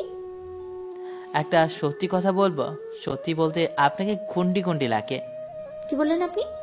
আপনাকে তো আমি কি যে করব। আমি গুন্ডি, তাই না? সামনের দিকে গাড়ি চালান, না হলে অ্যাক্সিডেন্ট করবেন তো। রাস্তায় আছি তাই আপনাকে কিছু বললাম না। আচ্ছা এবার আপনি নামেন। সরি ম্যাম, ভুল হয়েছে। দয়া করে পাসপোর্ট অফিসের সামনে একটু নামিয়ে দেন। চলে আসছি তো। ও আচ্ছা, আমি নেমে বললাম ধন্যবাদ ম্যাম। তারপর এসে সবকিছু কমপ্লিট করে আবার অফিসে আসি। 3 দিন পর পাসপোর্ট পেয়ে যায় এবং ভিসার জন্য আবেদন করা হয়। ওটিও 10 দিন পর হাতে পেয়ে যায়। চুপচাপ বসে আছি, তখন ইরা ম্যাম আমার কেবিনে এলো। ওনাকে দেখে দাঁড়িয়ে বললাম, আপনি কষ্ট করে কি জন্য আসলেন? আমাকে ডাকলে আমি তো চলে যেতাম। থাক থাক, আব্বু কি কিছু বলেছে? জি ম্যাম, আগামীকাল সন্ধ্যায় ফ্লাইট আছে। ওকে, তাহলে আগামীকাল ঠিক মতো চলে আসবেন। জি ম্যাম। ম্যাম চলে গেল। আমি আমার মতো কাজে মন দিলাম। সন্ধ্যায় বাসায় চলে আসি। এসে ফ্রেশ হয়ে বসে আছি, তখন মা এলো। এসে বলল, তোকে ছাড়া কিভাবে থাকবো এই কয়েকদিন? এই কয়েকদিন থাকতে পারছো না, আর বলো রাজশাহীতে থেকে যেতে। ওখানে গিয়ে সাবধানে থাকবি, দেখে শুনে রাস্তা পারাপার করবি। মা, এত চিন্তা করতে হবে না, এখন ছোট নেই, তোমাকে চিন্তা করা লাগবে না। আচ্ছা, ব্যাগটা গুছিয়ে রাখি, কয়েকটি পোশাক হলে হয়ে যাবে, আর ল্যাপটপটা। তাছাড়া তো আর কি নেব। পরের দিন যথারীতি অফিসের সামনে চলে আসি। ফোনটা বেজে ওঠেও। পকেট থেকে ফোনটা বের করে দেখি ম্যাম ফোন দিয়েছে। ফোন রিসিভ করে সালাম দিয়ে বললাম, জি ম্যাম, বলেন। কোথায় আছেন? এই তো অফিসের সামনে দাঁড়িয়ে আছি। আপনি কোথায় আছেন ম্যাম? গাড়িতে আছি, ওয়েট করেন, চলে আসছি কিছুক্ষণের মধ্যে। জি ম্যাম। ফোনটা কেটে দিয়ে অপেক্ষা করতে লাগলাম। তখন পেছন থেকে কেউ বলল, কি ব্যাপার, কোথাও কি যাচ্ছ? জি, ম্যামের সাথে থাইল্যান্ডে যাচ্ছি। হ্যাঁ, অফিসে কিছুদিন আগে জয়েন হতে না হতে অন্য দেশে ঘোরাফেরার সুযোগ পেয়ে গেছো। তোমার তো চান কপাল। আর কে কে যাচ্ছে? আমি আর ম্যাম, আর কেউ না। ও, অফিসের কাজে না, ঘুরতে? ম্যাডাম ঘুরতে দিতে চেয়েছিল, তাই ম্যাম যাচ্ছেন, এবং স্যার ম্যামকে অফিসের কাজ দিয়ে দিলেন। কোথায় যাচ্ছেন আকাশ সাহেব? কি কপাল দেখছেন, থাইল্যান্ডে ঘোরার সুযোগ পেয়ে গেল, ম্যামের সাথে অফিসে কাজে যাচ্ছে। বাহ, ভালোই তো। আপনি ঘুরে আসেন, আপনাকে একটা কথা বলার আছে। কি বলবেন? এখনই বলেন। না, এখন বলবো না, আপনি আগে ঘুরে আসেন, তারপর বলবো। আচ্ছা, কয়টার ফ্লাইটে আছে? 6টায়। আচ্ছা, গেলাম, অফিসের সময় হয়ে গেল। বাই। সাবধানে যাবেন এবং সাবধানে থাকবেন। মিমি চলে গেল। আমি চুপ করে দাঁড়িয়ে রইলাম। নীরবতা ভেঙে ঋতু বলল, একটা কথা বলবো, কিন্তু ভয় করছে। ভয় কিসের বলেন? আমি আপনাকে ভালোবেসে ফেলেছি। Really, believe me. এখানে আমি কি করতে পারি? আপনি সেদিন আমাকে হারিয়ে ফেলেছেন তো ফেলেইছেন, আর ফিরে পাবার আশা করিয়েন না। আপনার আশা করাই হবে, কোনো লাভ হবে না। তখনই গাড়ির হর্নটা পেলাম। পেছনে ফিরে দেখি ম্যাম এবং বস চলে এসেছে। ম্যাম আর স্যার গাড়ি থেকে আমাকে ডেকে অফিসের দিকে যেতে লাগলো। একটু পরে, সব কিছু তোমাকে পৌঁছে দিলাম, আর আমার মেয়ের দায়িত্বটাও তোমার উপর থাকলো। ছোট্ট মানুষ, বুঝতেই পারছো। আব্বু, আমি মোটেও ছোট না, আমি আমার খেয়াল রাখতে পারি। এখনো বাচ্চাদের মতো আচরণ করে, আর বড় বলছে। ওর কথা বাদ দাও আকাশ, তোমাকে যেটা বললাম সেটা করিও।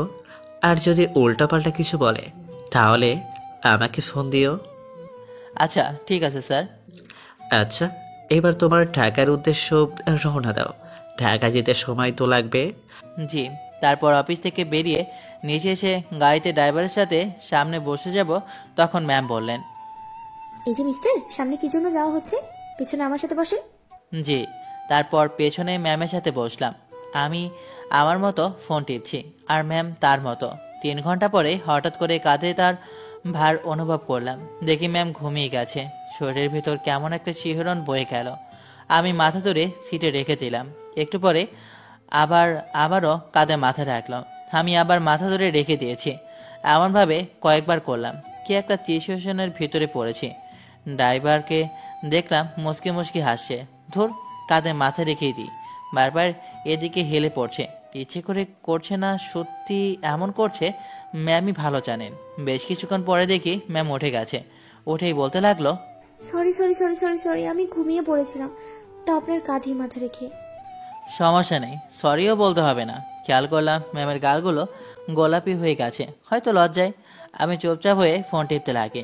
তারপর 4টার দিকে বিমানবন্দরে চলে আসি। গাড়ি একটা রেস্টুরেন্টের সাইডে রেখে ভেতরে এসে ফ্রেশ হয়ে খাবার খেয়ে নিলাম। খাবার খাওয়া শেষ করে ড্রাইভার চলে গেল, আর আমার বিমানবন্দরের ভিতরে এসে সব ফর্মালিটি পূরণ করে ফ্লাইটের জন্য অপেক্ষা করতে লাগলাম। ম্যাম আশেপাশে ঘুরবেন, কতক্ষণ এমনভাবে বসে থাকবেন? চারপাশটা একটু ঘুরে ঘুরে দেখি কি বলেন। কি ম্যাম ম্যাম বলেন? এটা আপনার মুখে শুনতে শুনতে না বিরক্ত হয়ে গেছে। অফিসের স্টাফগুলো এতবার বলেনি যতবার আপনি বলেছেন। নাম ধরে বলতে পারেন না?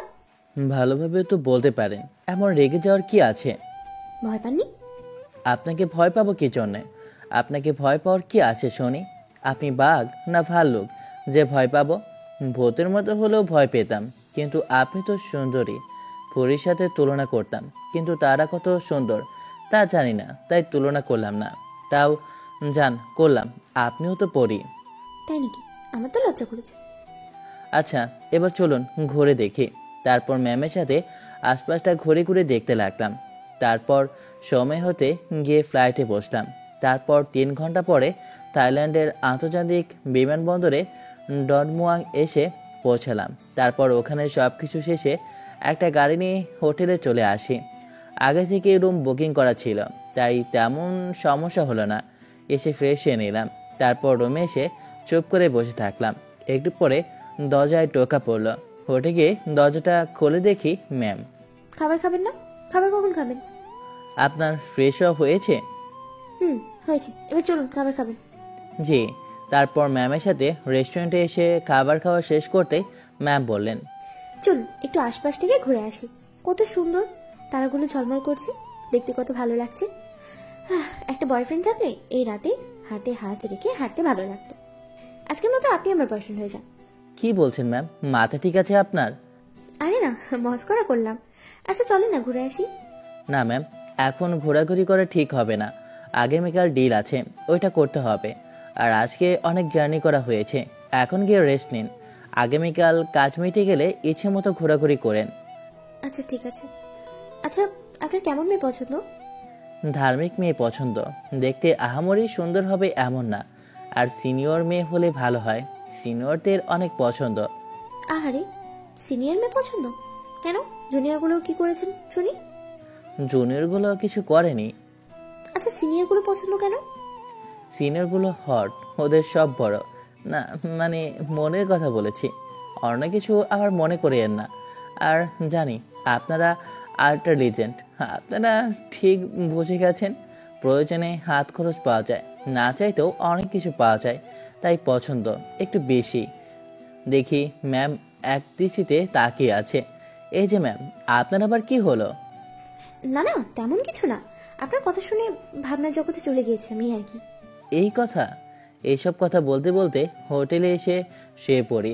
বাসায় স্মার্টফোন নেই যে কথা বলবো, ব্যালেন্সে ছিলাম তখন কথা হয়েছে, আর কথা হয়নি। আগামীকাল দেখা যাবে কিভাবে কথা বলা যায়। তারপর ঘুমিয়ে পড়ি। পরদিন সকালে ঘুম থেকে উঠে ফ্রেশ হয়ে নাস্তা করে আমি আর ম্যাম অফিসে চলে আসি। তারপর ডিলটা কমপ্লিট করে এক জায়গায় ঘুরতে এলাম।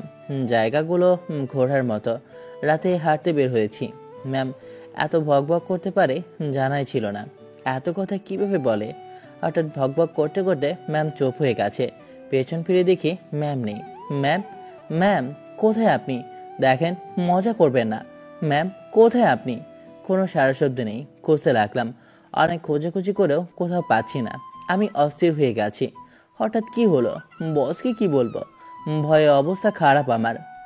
ভাউ, এমনভাবে হঠাৎ শব্দে ভয় পেয়ে পেছনে ফিরলাম। দেখি ম্যাম মিটমিট করে হাসে। কেমন লাগলো? রাগে দিলাম একটা থাপ্পড় খেয়ে কেটে দিল। ধমক দিয়ে বললাম, চুপ। আবার কান্না করছে। সব কিছু নিয়ে ফাজলামি, আপনি থামবেন? আমার ধমক খেয়ে কেঁপে উঠছে। চলেন হোটেলে। আমি যাব না, আমি কোথাও যাব না। দেখেন, এবার কান্না থামিয়ে হোটেলে চলেন। সরি, অনেক ভয় পেয়ে গিয়েছিলাম, প্লিজ কান্না থামান। আপনি আমাকে মেরেছেন। এখন পর্যন্ত আমার আব্বু আর আম্মু আমাকে মারেনি, আর আপনি আমাকে মারলেন। আমি আব্বুকে সবকিছু বলে দেবো। প্লিজ ম্যাম, এমন করবেন না। আর সরি, আর এমন ভুল হবে না। প্লিজ ম্যাম, আমাকে মাফ করেন। আর ভুলেও স্যারকে বলবেন না, না হলে আমার চাকরিটাই চলে যাবে। এরা হাঁটতে লাগলো, আমি পেছনে পেছনে যেতে লাগলাম। ম্যাম দাঁড়ান। না শুনে হেঁটে যাচ্ছে। দৌড়ে গিয়ে সাথ ধরে বললাম, সরি ম্যাম, আর এমন হবে না, প্লিজ মাফ করে দেন। আপনি আমার সাথে কথাই বলবেন না। কি মেয়ের বাবা, যার কপালে যাবে তার কপাল পড়বে। হাঁটতে হাঁটতে হোটেলে চলে আসলাম। কথা বলার চেষ্টা করছি, কিন্তু কোনোভাবেই বলছে না। বউ হলে এতক্ষণে 2টা থাপ্পড় দিয়ে ন্যাকামি বের করতাম। তারপর হোটেলে যে যার রুমে চলে আসি। তারপর ঘুমিয়ে পড়ি। পরের দিন সকালে ঘুম থেকে উঠে ফ্রেশ হয়ে ম্যামের নাম্বারে ফোন দিলাম, কিন্তু বিজি দেখাচ্ছে। মনে হচ্ছে কারোর সাথে কথা বলছে। রুমের দরজায় কয়েকটা ধাক্কা দিলাম, অপেক্ষা করছি, কিন্তু দরজা খুলছে না। ধুর, যা পারবে করবে, আমি গিয়ে খেয়ে আসি, অনেক খিদে পেয়েছে। আবার মনে হলো বস তো ওনার দায়িত্ব আমাকে দিয়ে রেখেছেন, না একা একা যাওয়া ঠিক হবে না। আবার আমি আমার রুমে চলে আসি। কিছুক্ষণ পরে ম্যাম আমার রুমে এলো। খাবেন কখন? আমি তো খেয়ে চলে এসেছি, আপনাকে কত করে ডাকলাম কিন্তু দরজা খুললেন না। ম্যাম আমার দিকে একদৃষ্টিতে তাকিয়ে আছে। কি হলো, এমনভাবে তাকিয়ে আছেন কেন? তাই বলে আপনি একা একা খেয়ে চলে আসবেন? তো কি করব, আমার অনেক খিদে পেয়েছিল তাই খেতে চলে এসেছি। ভালো করেছেন। যাই, আমি গিয়ে খেয়ে আসি। কি আর করার। ওয়েট, আপনি টাকা পেলেন কোথায়? আপনার কাছে তো টাকাই নেই, তাহলে আপনি খাবার খেলেন কিভাবে? না আসলে ম্যাম হয়েছে কি। আমাকে মিথ্যে বলা? আপনার শাস্তি হচ্ছে আপনি এখন খেতে পাবেন না। এই ম্যাম এমন করবেন না, আমার অনেক খিদে পেয়েছে। না হবে না, আপনার শাস্তি ওটাই। ম্যাম চলে গেল। আমি পেছনে পেছনে যেতে লাগলাম। আমাকে আসে দেখে ম্যাম বললেন, আপনি পিছনে পিছনে আসছেন কেন? আপনাকে আসতে বারণ করলাম না? আপনি মনে হচ্ছে ভুলে গেছেন, আপনার আব্বু আপনার দায়িত্ব দিয়েছিল, আমি সেই দায়িত্বটা পালন করছি। একটা কথা বলি ম্যাম। আমি কোনো কথা শুনতে চাচ্ছি না। কি আর বলবো, এত রাগ করার কি আছে। তারপর রেস্টুরেন্টে এসে খাবার খেয়ে ঘুরতে বের হলাম। ঘোরাঘুরি করে দুপুরে এসে ফ্রেশ হয়ে নামাজ পড়ছি। তখন দরজা ধাক্কা দেওয়ার শব্দ আসে আর ফোন বাজছে। নামাজ শেষ, তাই উঠে গিয়ে দরজা খুলে দিলাম। ম্যাম রাগে চোখে চোখ গোল গোল করে রেখেছে। এমনভাবে তাকানোর কি আছে? কতক্ষণ ধরে ডাকছি, ঠিক আছে? নামাজ পড়ছিলাম তাই আপনার ডাকে সাড়া দিতে পারিনি, তার জন্য সরি ম্যাম। ও, বুঝতে পারিনি। আচ্ছা, খাবেন কখন? জি হয়ে গেছে, এখন চলেন। ম্যামের সাথে রেস্টুরেন্টে চলে এলাম। খাবার অর্ডার দিয়ে বসে আছি, তখন ম্যাম বললেন, রাত 10টার দিকে আমরা ফুটেক যাচ্ছি, ওখানে 7 দিন থাকবো। ফুকেট আবার কি? ফুটেক বিচ থাইল্যান্ডের সবচেয়ে বড় বিচ। ও আচ্ছা। তারপর খাওয়া দাওয়া শেষ করে হোটেলে এসে পোশাকগুলো ব্যাগে রেখে দিলাম। চুপচাপ শুয়ে আছি আর ফোন দেখছি। ফোন দেখতে দেখতে ঘুমিয়ে পড়েছি। তারপর আর কি, বিকেলে ঘুম থেকে উঠে ফ্রেশ হয়ে নিয়ে চুপচাপ বসে ফোন টিপতে থাকে।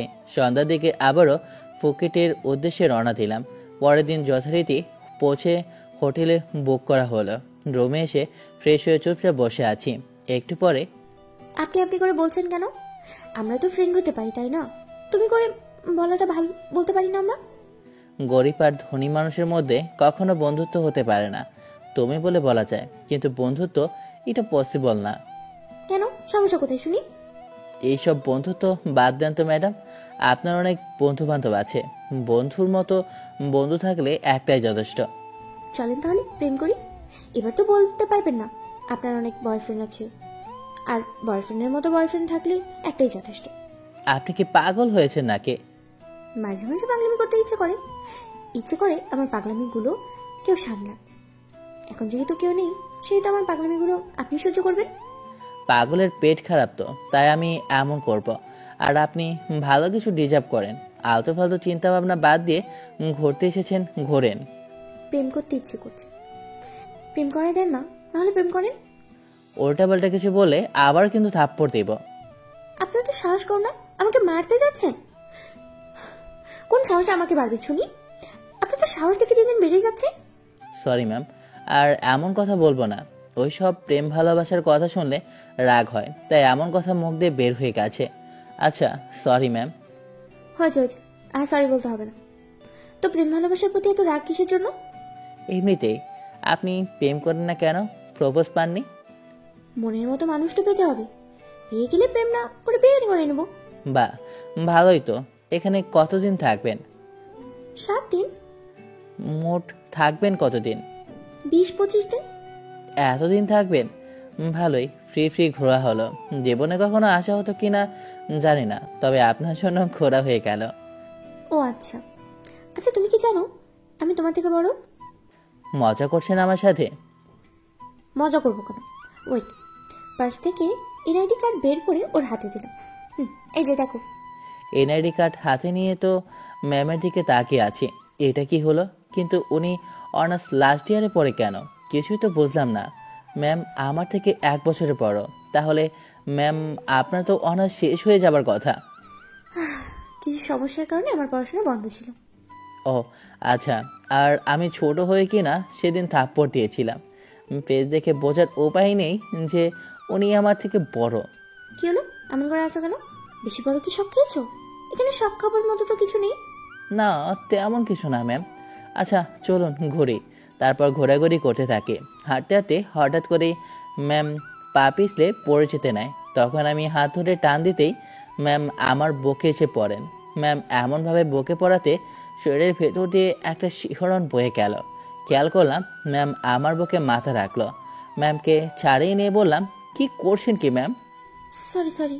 আচ্ছা ঠিক আছে, এখন চলুন, আর সাবধানে চলুন, না হলে দেখা গেল আবারও পড়বেন। ধরার জন্য তো তুমি আছো। তোমাকে তো আব্বু দায়িত্ব দিয়েছে আমাকে দেখে রাখার জন্য, তাই না?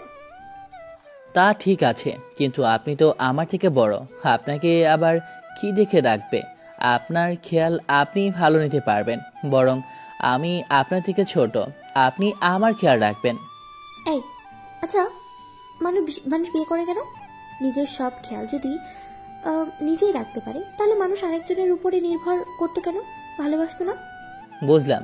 কথা বলতে বলতে হাঁটতে হাঁটতে আবার ধপাস করে পড়ে গেল। আমি না, ম্যাম পড়েছে। তাড়াতাড়ি গিয়ে ধরে ওঠালাম। কি ব্যাপার, আপনার শরীরে কি শক্তি নেই? ওহ মা গো, বাবা গো, পা বুঝি আমার ভেঙেই গেল। আপনি কি পায়ে ব্যথা পেয়েছেন? না, মজা পেয়েছি। তুমি আমাকে এবার ধরতে পারোনি। খেয়াল করিনি। আর এবার আপনি নিজের ইচ্ছায় পড়েছেন, তাই তো? না, আসলে আমি নিজের ইচ্ছায় পড়তে যাব কেন? কেউ কি নিজের ইচ্ছায় পড়ে নাকি? বুঝেছি, এখন ওঠেন আর চলেন। আমি হাঁটতে পারবো না। তো যাবেন কিভাবে? চেষ্টা করেন, পারবেন। আমি আপনার হাত ধরছি।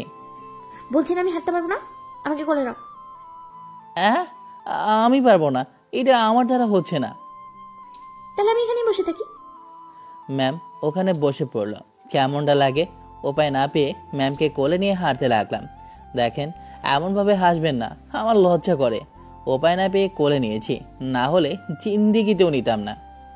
মনে যাচ্ছে এভাবেই ঘুরে ফিরে দেখি। ভালোই তো লাগছে এমনভাবে কোলে উঠে থাকতে। আমি কিন্তু আপনাকে রেখে দিয়ে চলে যাব।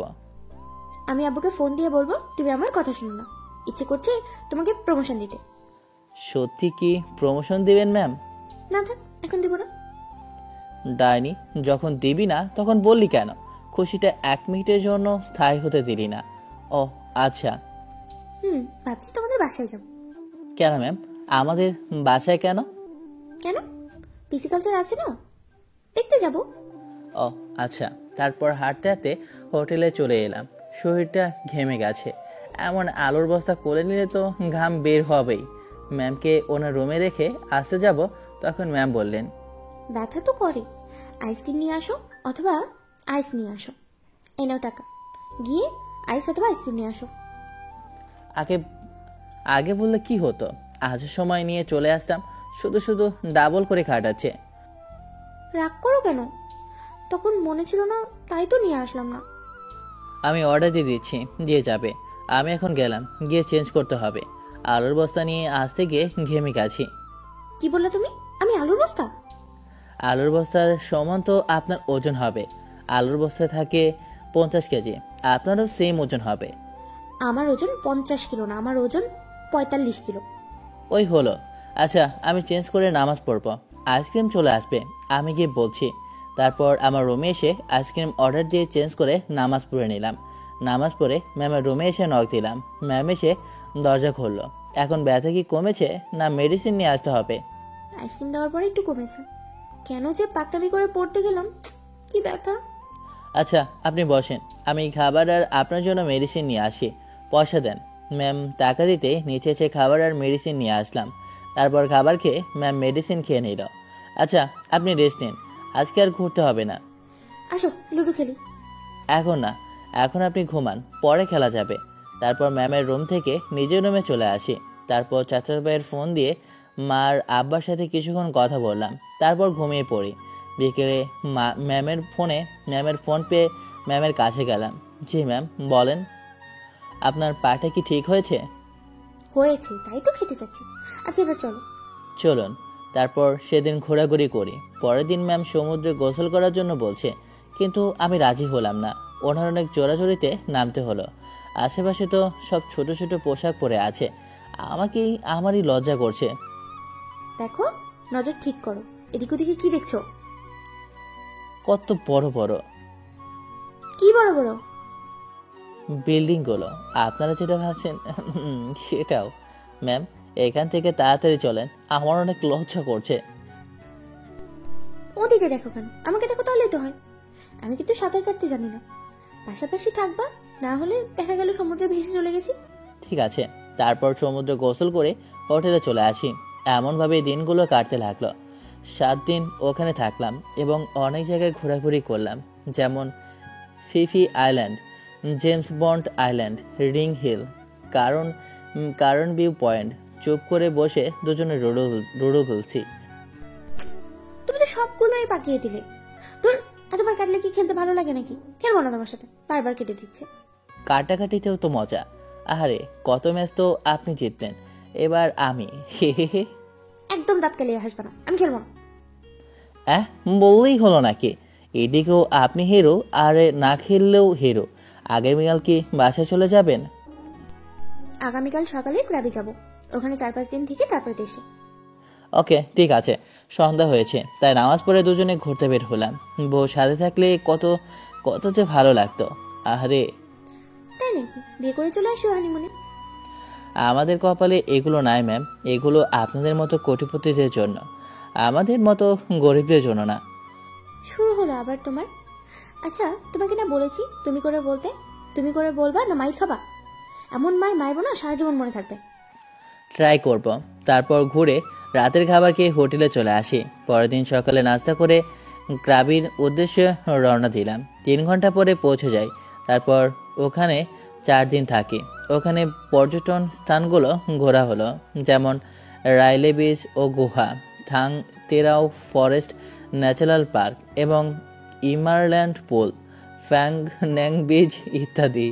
আজকে ব্যাংকের উদ্দেশ্যে রওনা দিলাম। তারপর ব্যাংক থেকে ঢাকা এসে পৌঁছালাম। ঢাকায় একটা কার ভাড়া করে রাজশাহীতে চলে আসি। আচ্ছা, আপনি তাহলে বাসায় যান, আমি বাড়ি যাই। এখন আমাদের বাসায় চলো, বিকেলে বাসায় যাবো। না, এটা হয় না। কতদিন বাসায় যায় না, এখন বাসায় যাব। আমি বলছি তুমি আমাদের বাসায় যাবো মানে আমাদের বাসাতেই যাবা। তারপর ম্যাম ওনার বাসার ঠিকানা ড্রাইভারকে বলে দিল। ড্রাইভার ওনাদের বাসার সামনে গাড়ি থামিয়ে দিতে নেমে গেল। আমিও নামলাম। ম্যাম ভাড়া দিতেই গাড়িওয়ালা চলে গেল। ম্যাম দেন, ব্যাগটা আমি নিয়েছি। থাক, নিতে হবে না, আমি নিতে পারবো। আসো। ম্যামের সাথে ওনার বাড়ির ভেতরে গেলাম। বাপরে বাপ, এটা বাড়ি না অন্য কিছু। আমাদের মতো মানুষ সারা জীবন ইনকাম করলেও মনে হচ্ছে না এমন একটা বাড়ি বানাতে পারবে।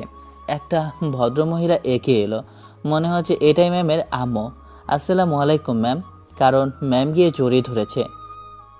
এই ম্যাম কি আন্টি বলতে পারো না? স্যার বা বসের ওয়াইফ তো ম্যামই হয়, তাই না? আমি ঠিকই বলেছি। দিবে একটা চাকাম করে, আন্টি বলো। আরে হলো। ওয়ালাইকুম আসসালাম। কে তুমি? চিনলাম না তো। ইরা, কে ছেলেটা? আমার বন্ধু। না ম্যাম, আমি স্যারের সেক্রেটারি। আমি আকাশ আহমেদ নীল। ম্যামের সাথে থাইল্যান্ডে গিয়েছিলাম। আমি বাসায় যেতে চাইলাম, কিন্তু ম্যাম এখানে নিয়ে এসেছে। ও আচ্ছা, ইরা একটা রুম দেখিয়ে দে তো। মাথা না দিয়ে ম্যামের সাথে একটা রুমে এলাম। রুমের ভেতর আসতেই পিঠের উপর একটা পড়ে গেল। ও মা গো, গেলাম গো। মারলে কেন? ঠিক আছে আম্মু, এই আমার সাথে আসো। তোমার আম্মুকে কেমন লাগছে? মনে হচ্ছে অনেক রাগী। আরে না না, রাগী হলে মনের দিক থেকে অনেক ভালো। আচ্ছা যাও, রেস্ট নাও। জি। তারপর চেঞ্জ করে বসে থাকলাম। ধুর, ঘুমিয়ে পড়ি। তারপর ঘুমিয়ে পড়লাম। হঠাৎ এমন প্রশ্ন কেন? কারো প্রেমে পড়েছিস নাকি? অনেক। আচ্ছা আম্মু, ভালোবাসার অনুভূতিটা কেমন? তেমনটাই তো। ছেলেটা কে শুনি? এতদিন তো এই কথা বলিসনি। নির্ঘাত ওই ছেলেটা, তাই না? যাকে তাকে তো বাসায় নিয়ে আসিস না। না আসলে আম্মু তেমন কিছু না, কিন্তু আম্মু আমাকে পাত্তা দেয় না। তো রিজেক্ট করে দে। ভাবা যায় ছেলেটা বুঝতে পেরেছে তুই একটা মাথা মোটা। আম্মু তুমি আমাকে নিয়ে মজা করছো? তোমার সাথে কথাই বলবো না। আরে রাগিস কেন? আচ্ছা, ছেলেটা কি জন্য পাতা দিচ্ছে না? ছেলেটা দেখতে খারাপ না? বলে আপনারা বড় লোক, হ্যান ত্যান আরো কত কি। বন্ধুত্ব করেনি, অ্যাটিটিউড দেখাচ্ছে। ইচ্ছে করে নাকের উপরে না কয়েকটা ঘুষি দিই। এটা তো ঠিকই বলেছে, বড়লোক আর গরিবের মধ্যে বন্ধুত্ব হয় নাকি? বড় লোকেরা কি করে, গরিব বলে ছেড়ে দেয়, সেটা বন্ধুত্ব হোক বা প্রেম ভালোবাসা হোক। গরিবদের আছে কি যে বড় লোকরা সেখানে সুখ পাবে? তারা তো দামি দামি গাড়িতে করে আসে, যায়, ঘুরে, হাইফাই বাড়িতে থাকে, এসি রুমে ঘুমায়, দামি দামি খাবার খায়। গরিবরা তো আর পারে না। আর তুই বলছিস না ভালো লাগে?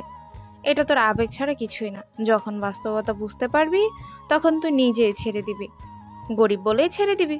অথচ একটা সময় তুই বলবি গরিবরা কি মানুষ না, ওদেরকে কি ভালোবাসা যায় না? আমি দেখিয়ে দিব গরিবদের ভালোবাসা যায়, তাদের সাথে সংসার করাও যায়, আরো কত কি।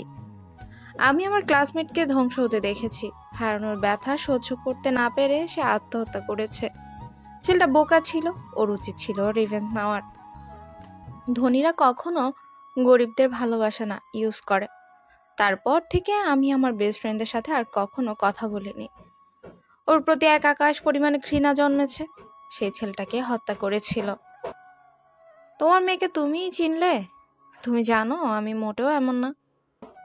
এগুলো আবেগে বলছিস, আর মানুষের মন বদলাতে কতক্ষণ?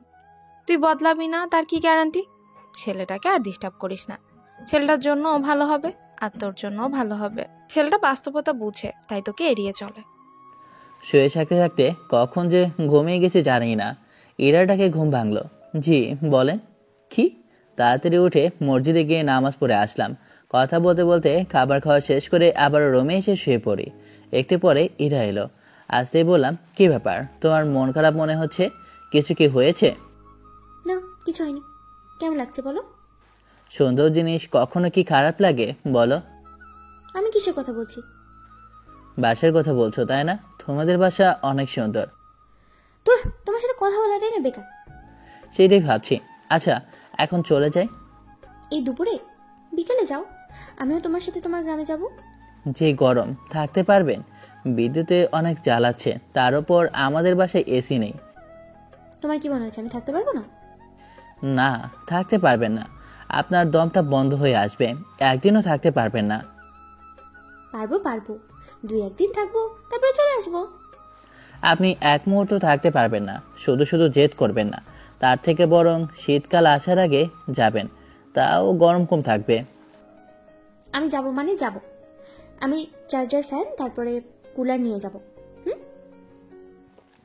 আর 2 মাস পরে যাবেন, পুকুরের মাছ নিজে ধরে খেতে পারবেন। এখন কি করবেন বলেন ম্যাম? তখন গরমটাও কমে আসবে। এত করে বলছো তখন ঠিক আছে। জি। তারপর ম্যাম চলে যায়। ওখানে থেকে বিকেলে বাসার উদ্দেশ্যে রওনা দিই। 4টার দিকে বাসায় এসে, কেমন আছো তোমরা? আলহামদুলিল্লাহ, তুই কেমন আছিস? তোর না সকালের দিকে আসার কথা?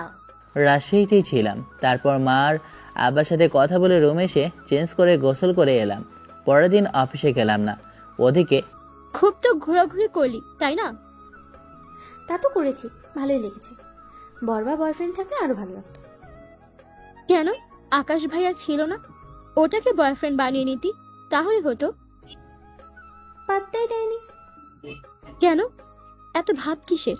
ভাগ্যের গরিব, বড়লোক হলে তো তোর দিকে তাকাতো না। আর দেখতে তো খুব সুন্দর না যে ভাব দেখাবে। আম্মু ঠিকই বলছিল, মনের ভিতরে সন্দেহ বা উল্টাপাল্টা বোঝাতে এমন বন্ধু বান্ধবই যথেষ্ট। হয়তো এমন বন্ধু বান্ধবগুলোই সম্পর্ক নষ্ট করার জন্যও যথেষ্ট। আমি আগে শিওর হইনি আমি ভালোবাসি না আবেগ। যদি রিলেশনে যাওয়ার পর মনে হয় আমি ভুল করেছি, তখন কি হবে? যদি ব্রেকআপ করিনি তখন কি হবে? তখন তো কষ্ট দেওয়া হবে। প্রেমই তো করবে না, তাহলে ব্রেকআপের কথা কোথা থেকে আসছে? আজকে বাসায় বসে কাটিয়ে দিলাম। পরের দিন অফিসে। বিকেলে একটু সময় দিতে পারবা? কেন? কিছু বলার আছে তাই। বলেন, কি বলবেন? এখানে না, এখানে না, বিকেলে সময় কি দেওয়া যাবে? আহা বলেনি না, এখানে তো আর কেউ নেই। বললে বলেন, না হলে অফিসের ভিতরে যাই, সময় প্রায় হয়ে আছে। আপনি এমন কেন বলেন তো? দেখেন, আপনি কি জন্য সময় চাচ্ছেন বুঝতে পেরেছি। আমার সাফ কথা, আমার দ্বারা প্রেম ভালোবাসা হবে না। এইসব আমাকে নিয়ে না ভাবলেই আপনার জন্য ভালো হবে।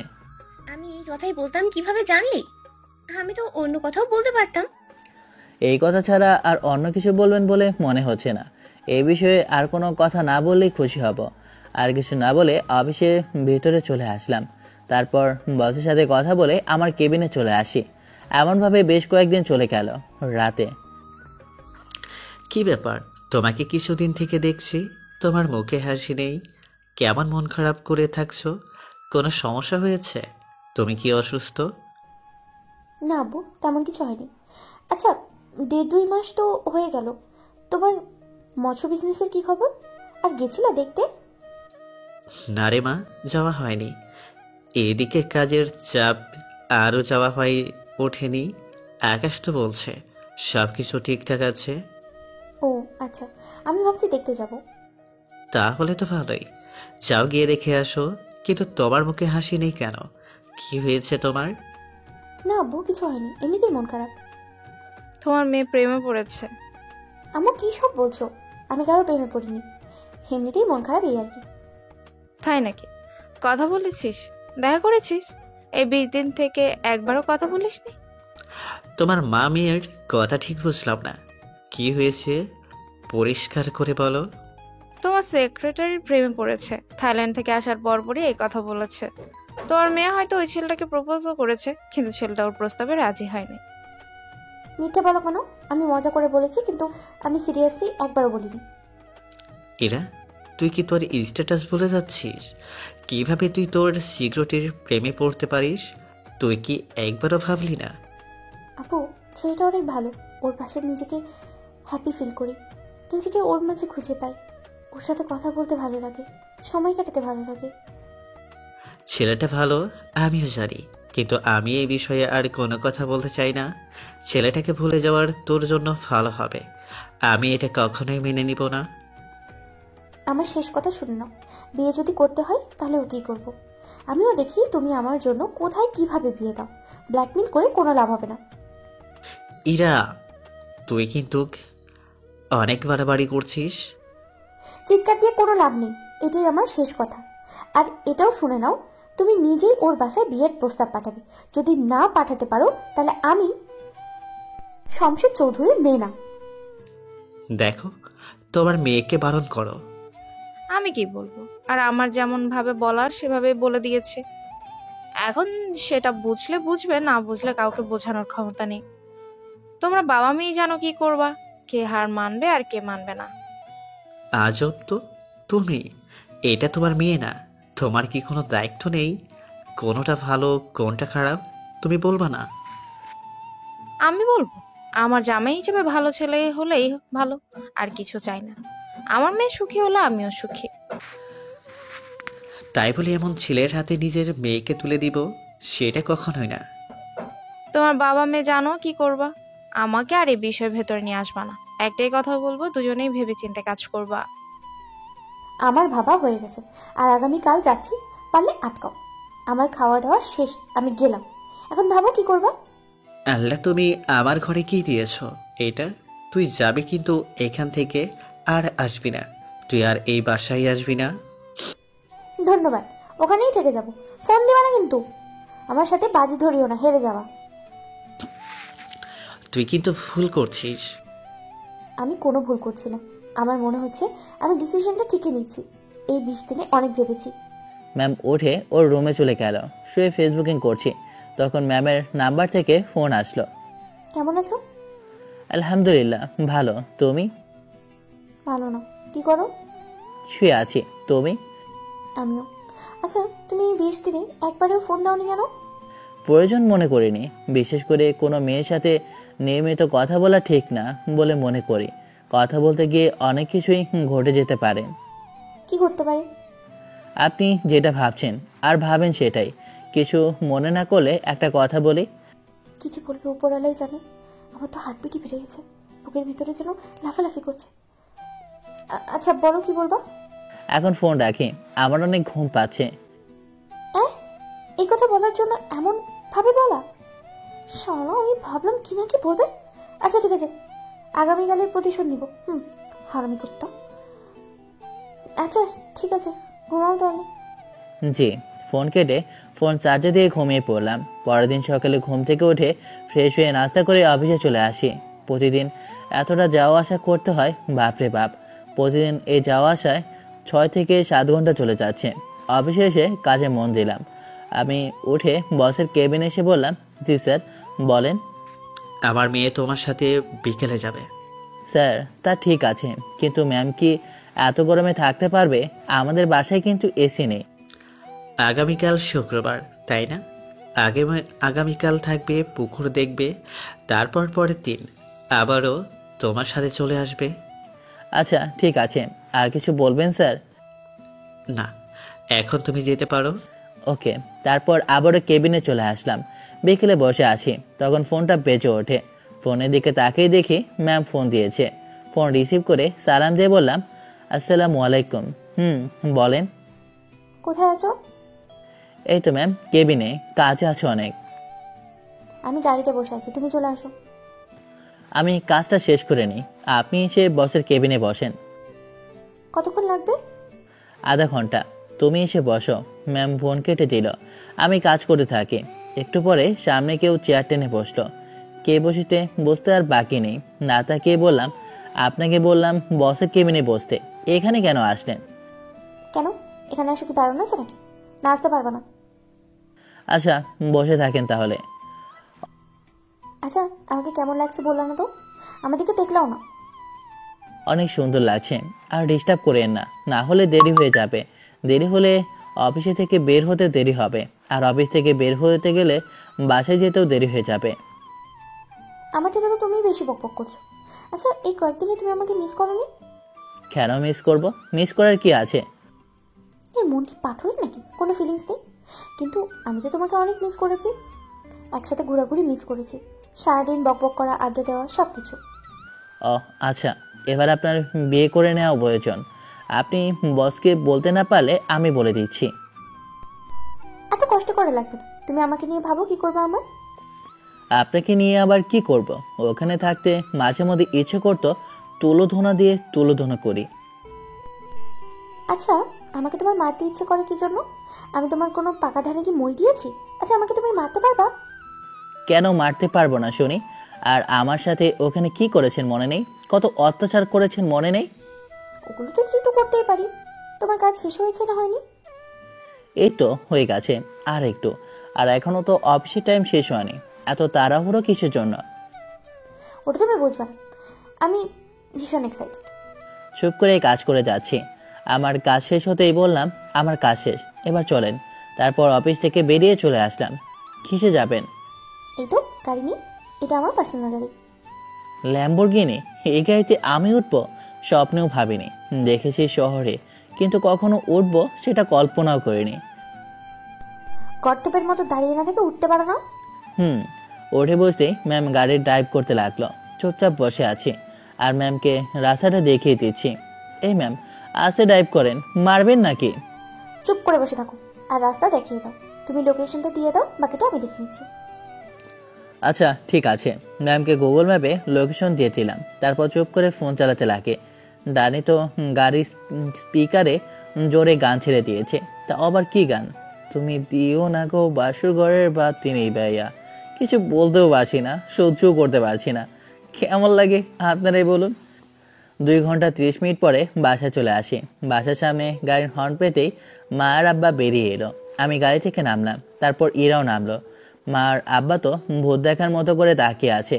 আমি কিছু বলতে যাব, তার আগেই মা বলতে লাগলো, তুই আমাদের না জানিয়ে বিয়ে করে নিলি, আমাদের একটাবার জানানোর প্রয়োজন মনে করলি না? আমাদের বলতি, আমরা কি তোকে একবারও বারণ করতাম বল? তুই না বলিস এখনো 1 বছর আগে বিয়ে করবি না, তাহলে কেন এমন করলি? দেখো দেখো, আমাদের ছেলে অনেক বড় হয়ে গেছে, আমাদের জানানোর প্রয়োজন মনেও করে না। আরে ধুর, চুপ করবে তুমি? আমাকে কিছু বলতে না দিয়ে নিজের মতো করে ভেবে উল্টাপাল্টা বলতে শুরু করেছে। তুই আর কি বলবি? তোর কি বলার মতো আছে শুনি? চুপ করো তো তুমি। এটা বসের মেয়ে, এখানে যে মাসের প্রজেক্ট আছে সেটা দেখতে এসেছে। ও আচ্ছা, আমি ভাবলাম তুই বিয়ে করে নিয়েছিস। আসসালামু আলাইকুম আন্টি। আসসালামু আলাইকুম আঙ্কেল। কেমন আছেন আপনারা? ওয়ালাইকুম আসসালাম। আলহামদুলিল্লাহ ভালো। তুমি কেমন আছো? তোমার আব্বু আম্মু কেমন আছে?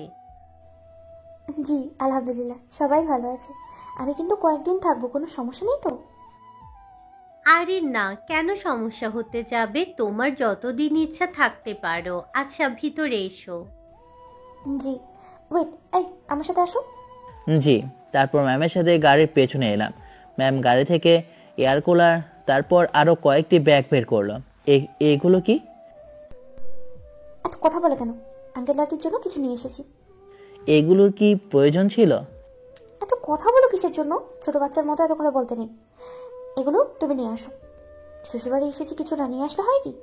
এই শ্বশুরবাড়ি মানে পেট গরম হয়েছে নাকি? সব কিছুই ঠিক আছে। আজকের পর থেকে আমি এখানেই ওখানে 2 জায়গায় রাজত্ব করবো। আন্টি আর আঙ্কেলের মন জয় করে তোমার পেছনে লাগবো। এখন আসো আমার পেছনে পেছনে। আশেপাশে অনেক মানুষ জমা হয়ে গেছে। এটা এখন চারপাশে ছড়িয়ে পড়তে সময় লাগবে না। ইতিমধ্যে কানা ঘষাঘষি শুরু করে দিয়েছে। সব কিছু নিয়ে বাসার ভেতরে এলাম। দেখি আব্বা ম্যামের সাথে কথা বলছে। এগুলো কোথায় রাখবো? কোথায় রাখবি মানে? এটা কি তোর অপরিচিত বাসা? এই আব্বা, একদম খোঁচা দিয়ে কথা বলবে না। এই বাজারে যাও তো, রাতের খাবারের ব্যবস্থা করতে হবে তো। ব্যাগটা নিয়ে এসে দাও। মা ব্যাগ এনে আব্বাকে দিল। আব্বা বাজারে চলে গেল। আমি সব কিছু রেখে রুমে এসে চেঞ্জ করতে লাগলাম। চেঞ্জ করে বাইরে এসে একটা চেয়ার টেনে বসলাম। কি ব্যাপার, তুমি এমনভাবে দেখছো কেন? এমনিতেই। এখান থেকে বাজার কত দূর? আসার সময় যে বাজার দিয়ে আসলাম ওগুলো চেঞ্জ করবা না? করবো। ওটা আমার রুম, যাও গিয়ে চেঞ্জ করে নাও। পাশের রুমটা মা ঠিক করছে, তারপর ওখানে চলে যাও। আর তুমি বলেছো কিছুদিন থাকবা, কিন্তু বজ্রে বললো শনিবার তুমি চলে যাবা। ও মা গো, গেলাম গো। যতদিন ইচ্ছা থাকবে, তাতে তোর কি রে? তাই বলে তুমিও মারবা? এখনো কথা বলতে শিখলি না? ইরা মা হচ্ছে আমাদের বাড়ির মেহমান, ওর কথা কিছু মনে করিও না মা। ইরা মা? তোমার বাপ আবার কখন বিয়ে করলো? তোকে তো, দাঁড়া, তুই পালাবি না। একদম ভালো হবে না। মাঝতেই দৌড় দিলাম বাইরে। না আমাদের সময় হতে নামাজ পড়তে এলাম। নামাজ শেষ করে বাইরে এসে নিজের রুমে। এই তুমি আমার রুমে কি জন্য? আমি এই রুমে থাকতে বলেছি, তুই ওই রুমে যা। আমি আমার রুম ছেড়ে ওখানে যেতে পারবো না। আমি এখানে থাকবো। আর তুমি জানো না ওই রুম সম্পর্কে কেমন ভূতের উৎপাত হয়? ভূত? আন্টি তাহলে আমি এই রুমে থাকবো না। আরে ওগুলো কিছুই নেই, তোমাকে ভয় দেখানোর জন্য বলছে। এবার কিন্তু তুই মাইর খাবি। ভালোই ভালোই বলছি, তুই তোর প্রয়োজনীয় জিনিসপত্র নিয়ে ওই রুমে চলে যা। আচ্ছা ঠিক আছে। তারপর আমার প্রয়োজনীয় জিনিসপত্র নিয়ে পাশের রুমে চলে আসি। এসে চেঞ্জ করে লুঙ্গি পরলাম। লুঙ্গি পরার মতো শান্তি কি আর প্যান্ট বা ট্রাউজারে আছে নাকি? আমি সব পরে দেখেছি, কিন্তু লুঙ্গি পরার মতো শান্তি অন্য কিছুতে নেই। গেঞ্জি খুলে বিছানায় ধপাস করে পরে ফেসবুকিং করতে লাগলাম। কিছুক্ষণ পরে কারেন্টটা ওঠাও। এই গরমে কিভাবে রুমে থাকা যায়? উঠে ছাদে আসে যাব, তখন এটা পড়ল। কোথায় যাচ্ছ? ছাদে যাব। চাঁদে যাবো মানে? ধুর, কানে কি বেশি শোনো নাকি? চাঁদ বলিনি, ছাদ বলেছি। কে জানে, কানে হয়তো ইদানিং একটু বেশি শুনছি। আচ্ছা ছাদের উপরে চলো। আচ্ছা ওয়াইফাই নেই? পাবো কোথায়? আর নিয়ে কি করতাম? বাসায় যেটুকু সময় পাই তাতে এমনিতেই চলে যায়। উঠে চলে আসি ছাদে। বাসায় সোলার অথবা আইপিএস তো লাগাতেই পারো, তাই না? এই আপনাকে আসতে কে বলেছে শুনি? জানতাম এমন কিছু বলবেন, তাই বারণ করেছিলাম, কিন্তু আপনি শুনলেনই না। রাখছো কেন?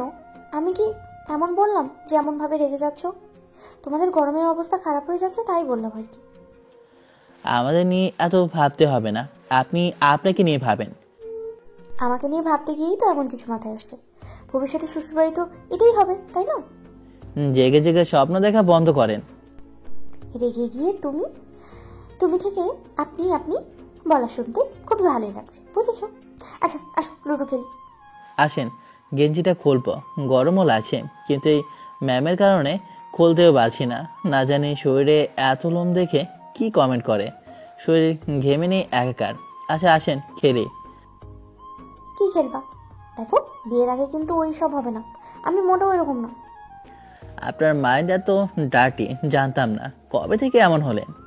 কেন জানি তোমার সাথে কথা বললেই এমন হয়ে যায়। এইসব আলতু ফালতু কথা বাদ দিয়ে এখন চাল দেন। আপনি না এয়ার কুলার নিয়ে এসেছেন, তাহলে আপনার সমস্যা কোথায়? আমি কি জন্য এসেছি তুমি জানো? হয়তো জানি, হয়তো বা না, তবে লাভের লাভ কিছু হবে বলে মনে হচ্ছে না রাতে খাবার সময়। আন্টি খাবার তো অনেক সুন্দর রান্না করেন, আমাকে শেখাবেন?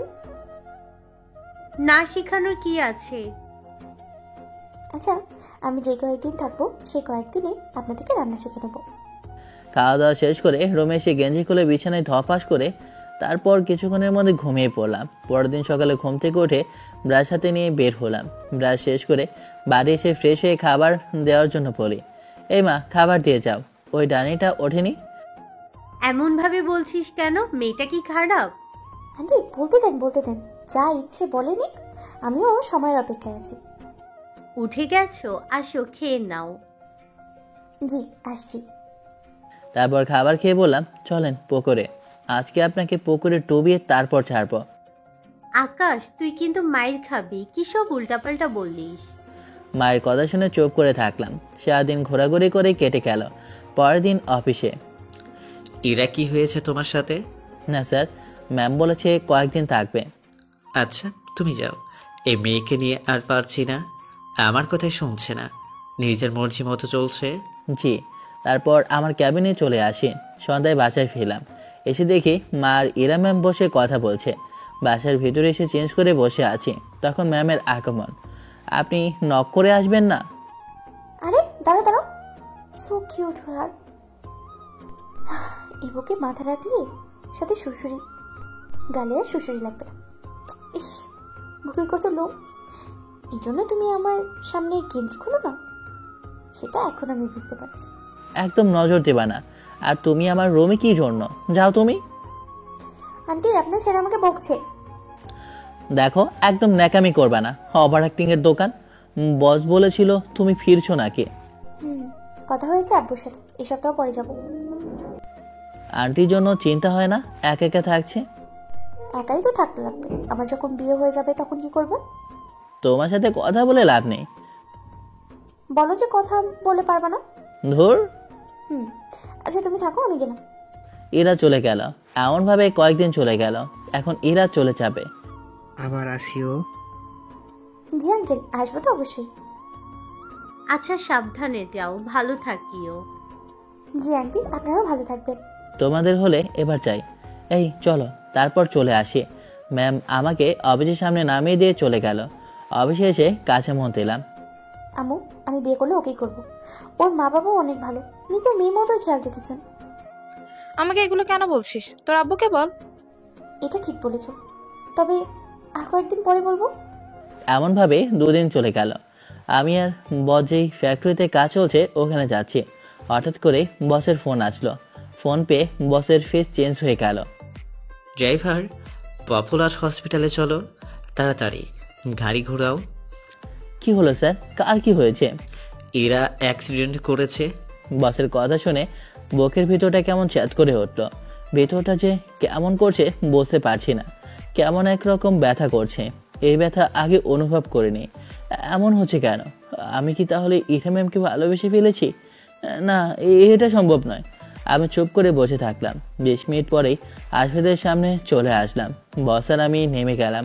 পাগুলো কেমন দৌড়ে যেতে চাইছে, কিন্তু নিজেকে সামনে নিয়ে বসের সাথে ম্যামকে যেই রুমে রাখা হয়েছে সেখানে আসলাম। ম্যাম শুয়ে আছে, আন্টি পাশে বসে আছে।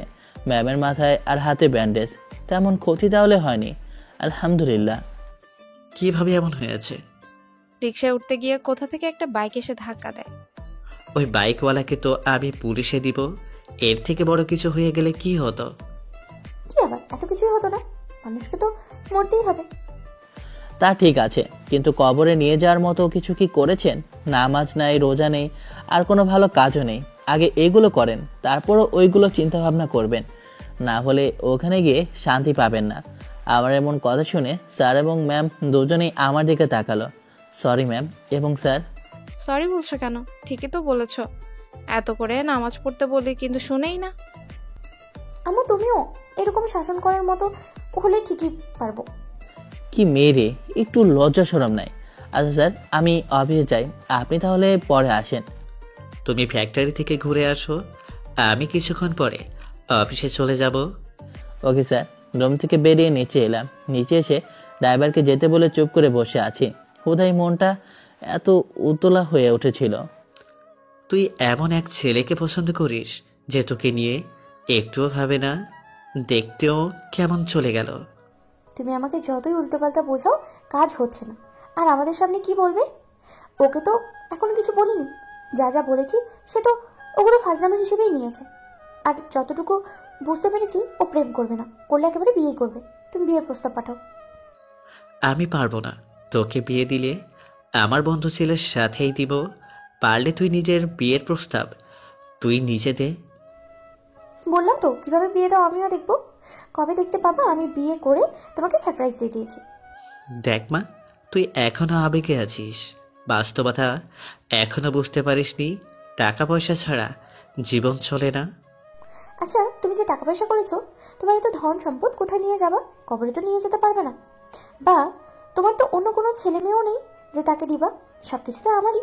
আমি এত টাকা পয়সা নিয়ে কি করব? আমি এমন একজন ছেলেকে চাই যে আমাকে ভালোবাসবে, আমার পাগলামি সহ্য করবে, আরও পারবে। আমি ওর সাথে থেকে দেখেছি, যদিও একবার ফাজলামি করতে গিয়ে থাইল্যান্ডে একটা থাপ্পড়ও খেয়েছি। আর আমি সুস্থ হলেই অফিসে জয়েন করব। তুমি রেস্ট নিও। না থাকলেও করতে যাবা বা বৃদ্ধাশ্রমে যাবা, সেটা তুমি জানো। দেখেছো কি বলে তোমার মেয়ে? নিজের বাবাকে নাকি বৃদ্ধাশ্রমে যেতে বলেছে। যাও, তোমরা দুজনে ঘুরে আসো। আচ্ছা, রিলিজ দেবে কবে? এখনো ডাক্তারের সাথে কথাই বলিনি। আচ্ছা, ডাক্তারের সাথে কথা বলে আসো। লাঞ্চ টাইমে খাবার খেয়ে চুপ করে বসে আছি, তখন ঋতু এলো। এসে বলল, বাসা থেকে বিয়ে ঠিক করেছে, তোমার দাওয়াত রইল। এই নাও বিয়ের কার্ড। যা, ভালোই তো। কবে বিয়ে? এই তো 15 তারিখ। বাহ। আচ্ছা, এবার বিয়ে করছেন না আবারও পালাবেন? আরে না না, প্রথমবারের মতো ভুল এইবার হচ্ছে না। প্রথম ভুলের জন্য সারা জীবন আফসোস থেকে যাবে। আচ্ছা, গেলাম। ঋতু চলে গেল। আমি চুপ করে বসে থাকি। তখন মিমি মেয়েটা এলো। এসে বলল, ঋতু কি বলছিল? ওই মেয়েটার সাথে তোমার কি? বিয়ের কার্ড দিতে এসেছিল। সামনের 15 তারিখ ওনার বিয়ে। বাহ, ভালোই তো। আমি ভাবলাম কি না কি হয়ে গেল। এবার আপনারও বিয়েটা করে নেওয়া প্রয়োজন। আপনি যবেই রাজি হবেন। আপনার আমাকে নিয়ে ভাবাই হবে, আগেই বলেছি। ভেবে কোনো লাভ নেই। আচ্ছা, যাই হোক, সময় হয়ে এসেছে, এখন আমি উঠি। আর কথা না বাড়িয়ে কেবিনে চলে আসি। এসে কাজে মন দিলাম। রাতে চুপচাপ শুয়ে আছি, তখন ফোনটা বেজে উঠল। ফোনের দিকে তাকিয়ে দেখি ম্যাম ফোন দিয়েছে। রিসিভ করে সালাম দিলাম। আসসালামু আলাইকুম, কেমন আছো? আমি তো ভালো আছি, তুমি কেমন আছো? আলহামদুলিল্লাহ ভালো। কি করছো? বসে আছি। তুমি? শুয়ে আছি। আচ্ছা, তোমার শরীরের অবস্থা কেমন? মেডিসিন খেয়েছো? জি গো। আচ্ছা শোনো না, এর আবার কি হলো? মতি গতি ভালো হলো না?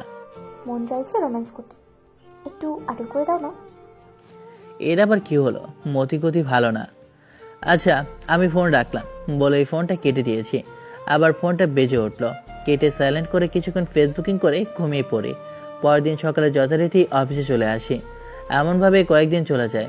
এই কয়েকদিনে ম্যাম প্রায় প্রতিদিন ফোন দিয়েছে। তেমন ইগনোর করতে পারেনি। বসের মেয়ে, ভবিষ্যতেও বস বলে কথা। বস কি জন্য যেন ওনার কেবিনে ডেকেছে, তাই গেলাম। যেতেই বললেন, তুমি কি আমার মেয়েকে ভালোবাসো? বসের এমন কথা শুনে যথারীতি থতমত খেয়ে গেলাম। কি বলবো কিছুই বুঝতে পারছি না। কি আর বলবো, যেটা সত্যি সেটাই বলে দিই।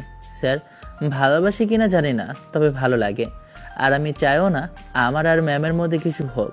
আমার সাথে ম্যামের যাবে না। আপনারা কোথায় আর আমরা কোথায় স্যার? আমি জানি যে ম্যাম আমাকে ভালোবাসে, কিন্তু আমি কখনো পাত্তা দিইনি। আমি বাস্তবতা বুঝি। আশা করি আপনাকে আর বেশি কিছু বলতে হবে না। আপনি ম্যামের কথায় কান না দিয়ে ভালো এবং পারফেক্ট ছেলে দেখে বিয়ে দিয়ে দেন। দেখবেন সব ঠিক হয়ে যাবে। আমি তো চেষ্টা করেছি, কিন্তু আমার কথা শুনছে না। আচ্ছা, তুমি একটু ভালোভাবে বুঝিয়ে দিবা যদি তোমার কথা শোনে। আচ্ছা ঠিক আছে স্যার, ম্যামকে বুঝিয়ে বলে দেব। তারপর বসের কেবিনে এসে কিছুক্ষণ ভেবে কাজে মন দিলাম। বিকেলে অফিস শেষ করে ম্যামকে ফোন দিলাম। রিসিভ করতে বললাম, কোথায় আছেন আপনি? বাসাতে। হঠাৎ নিজে থেকে ফোন দিয়েছো, কাহিনী কি? কিছু বলার আছে। আপনি কি এখন সুস্থ আছেন? আসতে পারবেন? না গো, এখন ঠিক মতো সুস্থ হয়ে উঠিনি। আচ্ছা কি বলবা বলো, আর না হলে আমাদের বাসায় চলে আসো। না থাক।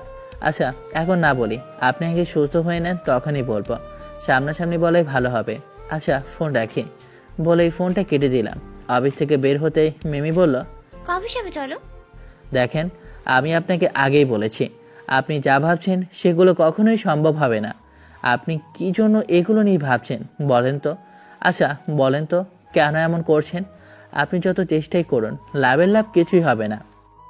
আমার সাথেই প্রেম করতে সমস্যা কোথায়? প্রেম না করবা একেবারে বিয়ে করে নি।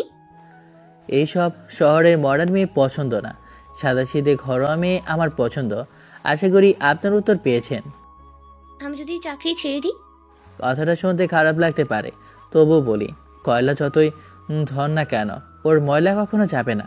আপনি যতই বলুন আপনি এটা করবেন ওটা করবেন, কিন্তু কাজের কাজ কিছুই করবেন না। বিষয়টা তেমন না, মানুষের পরিবর্তন হতে কতক্ষণ? আচ্ছা আমি এবার যাই, তারপর চলে আসি। আরও কয়েকদিন চলে যায়। আসে শুক্রবার, বাইরে উঠানে বসে আছি, তখন মা এসে বলল, মজা করো, কে যাবে শুনি? যাও তো তুমি। মা হাসতে হাসতে চলে গেল। আমি আর কিছুক্ষণ বসে পুকুর দেখার জন্য বের হয়ে যাই। পরের দিন অফিসে আজকে ম্যাম এসেছে এবং আমাকে ডেকে পাঠিয়েছে, তাই আমি গেলাম। কেবিনের ভেতরে আসতেই সালাম দিলাম, আসসালামু আলাইকুম, কেমন আছেন? ওয়ালাইকুম আসসালাম। আসুন আকাশ সাহেব, বসুন বসুন। এতক্ষণ থেকে তো আপনার জন্যই অপেক্ষা করছিলাম। না জানি কি বলবে, এর তো মতিগতি ভালো ঠেকছে না। আমি গিয়ে চেয়ারটা টেনে বসলাম। বসে বসতে বললাম, বলেন। তুমি বলো, কি যেন বলবা বলছিলাম। আমি সেটা শোনার জন্য অধীর আগ্রহে অপেক্ষা করছি। তোমাকে কতবার বালিয়েছি যে বলো বলো, কিন্তু তুমি শুনলেই না। আচ্ছা বলছি, আমি জানি আপনি আমাকে ভালোবাসেন, কিন্তু ম্যাম আপনি ভেবে দেখুন, আপনার সাথে আমার কোনোভাবেই যায় না। আমি আপনার জন্য পারফেক্ট না। আপনি ভালো কিছু ডিজার্ভ করেন। আর আমার পছন্দ গ্রামের সাদাসিধে ঘরোয়া মেয়ে পছন্দ, যে আমার সংসার সামলাবে, অন্য কিছু নিয়ে চিন্তা করবে না, আমাকে ভালোবাসবে, আমাকে সময় দেবে, আমাকে কেয়ার করবে। আপনি আমার পছন্দ বুঝতে পেরেছেন, তাই আপনার প্রস্তাবে রাজি না। দেখলাম ম্যাম কিছু না বলে মেধে এসে উঠে আমার পাশে এসে চেয়ার ঘুরিয়ে আমার কোলে বসে পড়ল। আমি তো হতভম্ব হয়ে গেছি, কি করব বুঝতে পারছি না। আমার দুই গালে হাত রেখে আমার মুখের দিকে তাকিয়ে বলতে লাগলো, আমি তোমায় ছাড়ছি না। তুমি যতই যা বলো না কেন, সব ভালোতে ভালোবাসা থাকে। সব পারফেক্ট কি লাইফ পার্টনার হিসেবে পারফেক্ট হয়? আর এখানে ফ্যামিলি সহ সেটেল হয়ে গেল। আব্বু আম্মুকে রাজি করানো আমার দায়িত্ব। বিয়ের পরে না হলে তুমি আর আব্বু অফিস সামলাবা, আর আমি বাসায় দায়িত্ব। ভালো যখন পেয়েছি তখন তোমাকে আমার করেই নিব। সম্ভব নয়, ওঠেন আমার কোল থেকে। হঠাৎ করে এরা ঠোঁটের সাথে ঠোঁটটা মিলিয়ে দিল। প্রথম ছাড়ানোর চেষ্টা করলেও পরবর্তীতে কেন জানি না আমি না চাইতেও রেসপন্স করলাম। কিছুক্ষণ পরে ছেড়ে দিয়ে লজ্জায় আমার বুকে মুখ লুকিয়ে নিল। এখন ওঠেন, কে কখন চলে আসবে ঠিক আছে? কেউ আসবে না, দরজা লক করা আছে। কিন্তু এমনভাবে থাকলে সবাই কি না কি ভাববে। এখন আপনি ওঠেন। মন তো চাইছে এমনভাবে বসে থাকতে। ভালো, তুমিও বসো, কিন্তু স্বীকার করছি না কিন্তু, তাই না? এখন ওঠেন, না হলে আপনার আরো অনেক কিছুই মন চাইবে। যা দুষ্টু, কিসব কথা বলে। ওঠেন তো। যতক্ষণ না বলছো ভালোবাসি ততক্ষণ উঠছি না, এমন ভাবেই বসে থাকবো।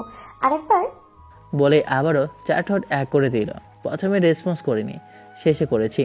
অমৃত লিপ কিস, এ তো টেস্টি জানা ছিল না। এরা ম্যাম ছেড়ে দিয়ে ওনার চেয়ারে বসলো। যতক্ষণ না বলছো ভালোবাসি ততক্ষণ দরজা খুলছি না। পারলে তুমি দরজা খুলে চলে যাও। মুচকি হাসি দিয়ে উঠে দরজার ফিঙ্গারপ্রিন্ট দিয়ে খুলে বললাম, বস আগে আমার ফিঙ্গারপ্রিন্ট অ্যাড করে রেখেছে, বাই বাই। বাইরে এসে একটু ঘুরে আমার কেবিনে চলে আসি। দুপুরে লাঞ্চের সময় হতে ইরা এলো। এই চিমড়ির মতো ভালো না, এর মুখের হাসি অন্য কিছু বলছে। জানো, শোনো না, আমার না আবার লিপ কিস করতে ইচ্ছে করছে। আপনার মতলবটা কি বলেন তো? আপনার এমন হাসি মোটেও ভালো ঠেকছে না। আসো বাসার সেরে নি। আপনিও দেখি অনেক ক্লিন লজ্জ, একটুও লজ্জা শরম নাই। ওই একটু। আচ্ছা চল লাঞ্চ করে আসি। না থাক, আপনি বাসায় চলে যান, বাসায় গিয়ে লাঞ্চ করে আসেন। আমার রুটি আর কলা হলেই হয়ে যাবে। মন তো চাইছে গো তোমার ঠোঁট খেতে। পেট তো ভরবে না, মন ভরবে, কিন্তু এখন পেট ভরানোর প্রয়োজন। তুমি কি খাবে? যাবে? যাচ্ছি তারপর ইরার সাথে অফিস থেকে বেরিয়ে একটা রেস্টুরেন্টে এসে তেহারি অর্ডার দিল। খাওয়া শেষে আবারও অফিসে, বিকেলে বাস স্ট্যান্ডে ড্রপ করে চলে গেল। রাতে বিয়ের প্রস্তাব পাঠাও। ওর তো দেশে আসতে আরো কয়েকদিন সময় লাগবে। তুমি কি কিছু খাওয়া ধরেছো নাকি? তোমার বন্ধু ছেলের কথা কে বলেছে? রাগ উঠাবা না। আজকে এখন শেষবারের মতো তোমাকে বলছি, যদি আমার কথা না শোনো তাহলে এর ফল কিন্তু একটুও ভালো হবে না। আহ, রাগিস কি জন্য? আকাশদের বাসায় তুমি আর আম্মু আগামীকাল যাবা। তোর পছন্দ অনুযায়ী তোর পছন্দের মানুষের সাথে বিয়ে দিচ্ছি। যদি কোনো রকম সমস্যা দাঁড় করিয়েছিস তাহলে মনে কর তোর কপালে দুঃখ আছে। সব সম্পত্তি সুন্দর করে আকাশের নামে করে দিব আর তোকে ত্যায্য করে দিব। তুই কিন্তু বুঝে শুনে আগুনে ঝাঁপ দিচ্ছিস। আমি জানি আমি কি করছি, আর কোনো রকমের সমস্যা হবে না ইনশাল্লাহ। আগামীকাল সকালে তোমরা যাবা, ব্যাস। রাতে ইরা ফোন দিয়েছিল, ওর সাথে কিছুক্ষণ কথা বলে ঘুমিয়ে পড়ি। পরের দিন যথারীতি অফিসে চলে আসি। কেবিনে আসে দেখি ইরা বসে আছে। ওর কেবিনে না গিয়ে এখানে কি করে? তুমি এখানে কেন? আমার অফিস, আমার মর্জি, কোনো সমস্যা? না। ইরা ওঠে আমার কাছে এলো, ঠেলতে ঠেলতে দরজার সাথে চেপে ধরলো। এই কি কি করছো? দেখো এগুলো একদম ভালো না। কে শুনে কার কথা? একদম কাছে এসে গেছে। ওর গরম নিঃশ্বাস আমার মুখের উপর এসে পড়ছে। এক ঝটকায় সরে নিয়ে দরজার বাইরে বের করে দিয়েছি। খেয়াল করে দেখি এরা এমনভাবে বের করে দেওয়ায় সবাই কেমন করে যেন তাকিয়ে আছে। না, আমার কিস লাগবে।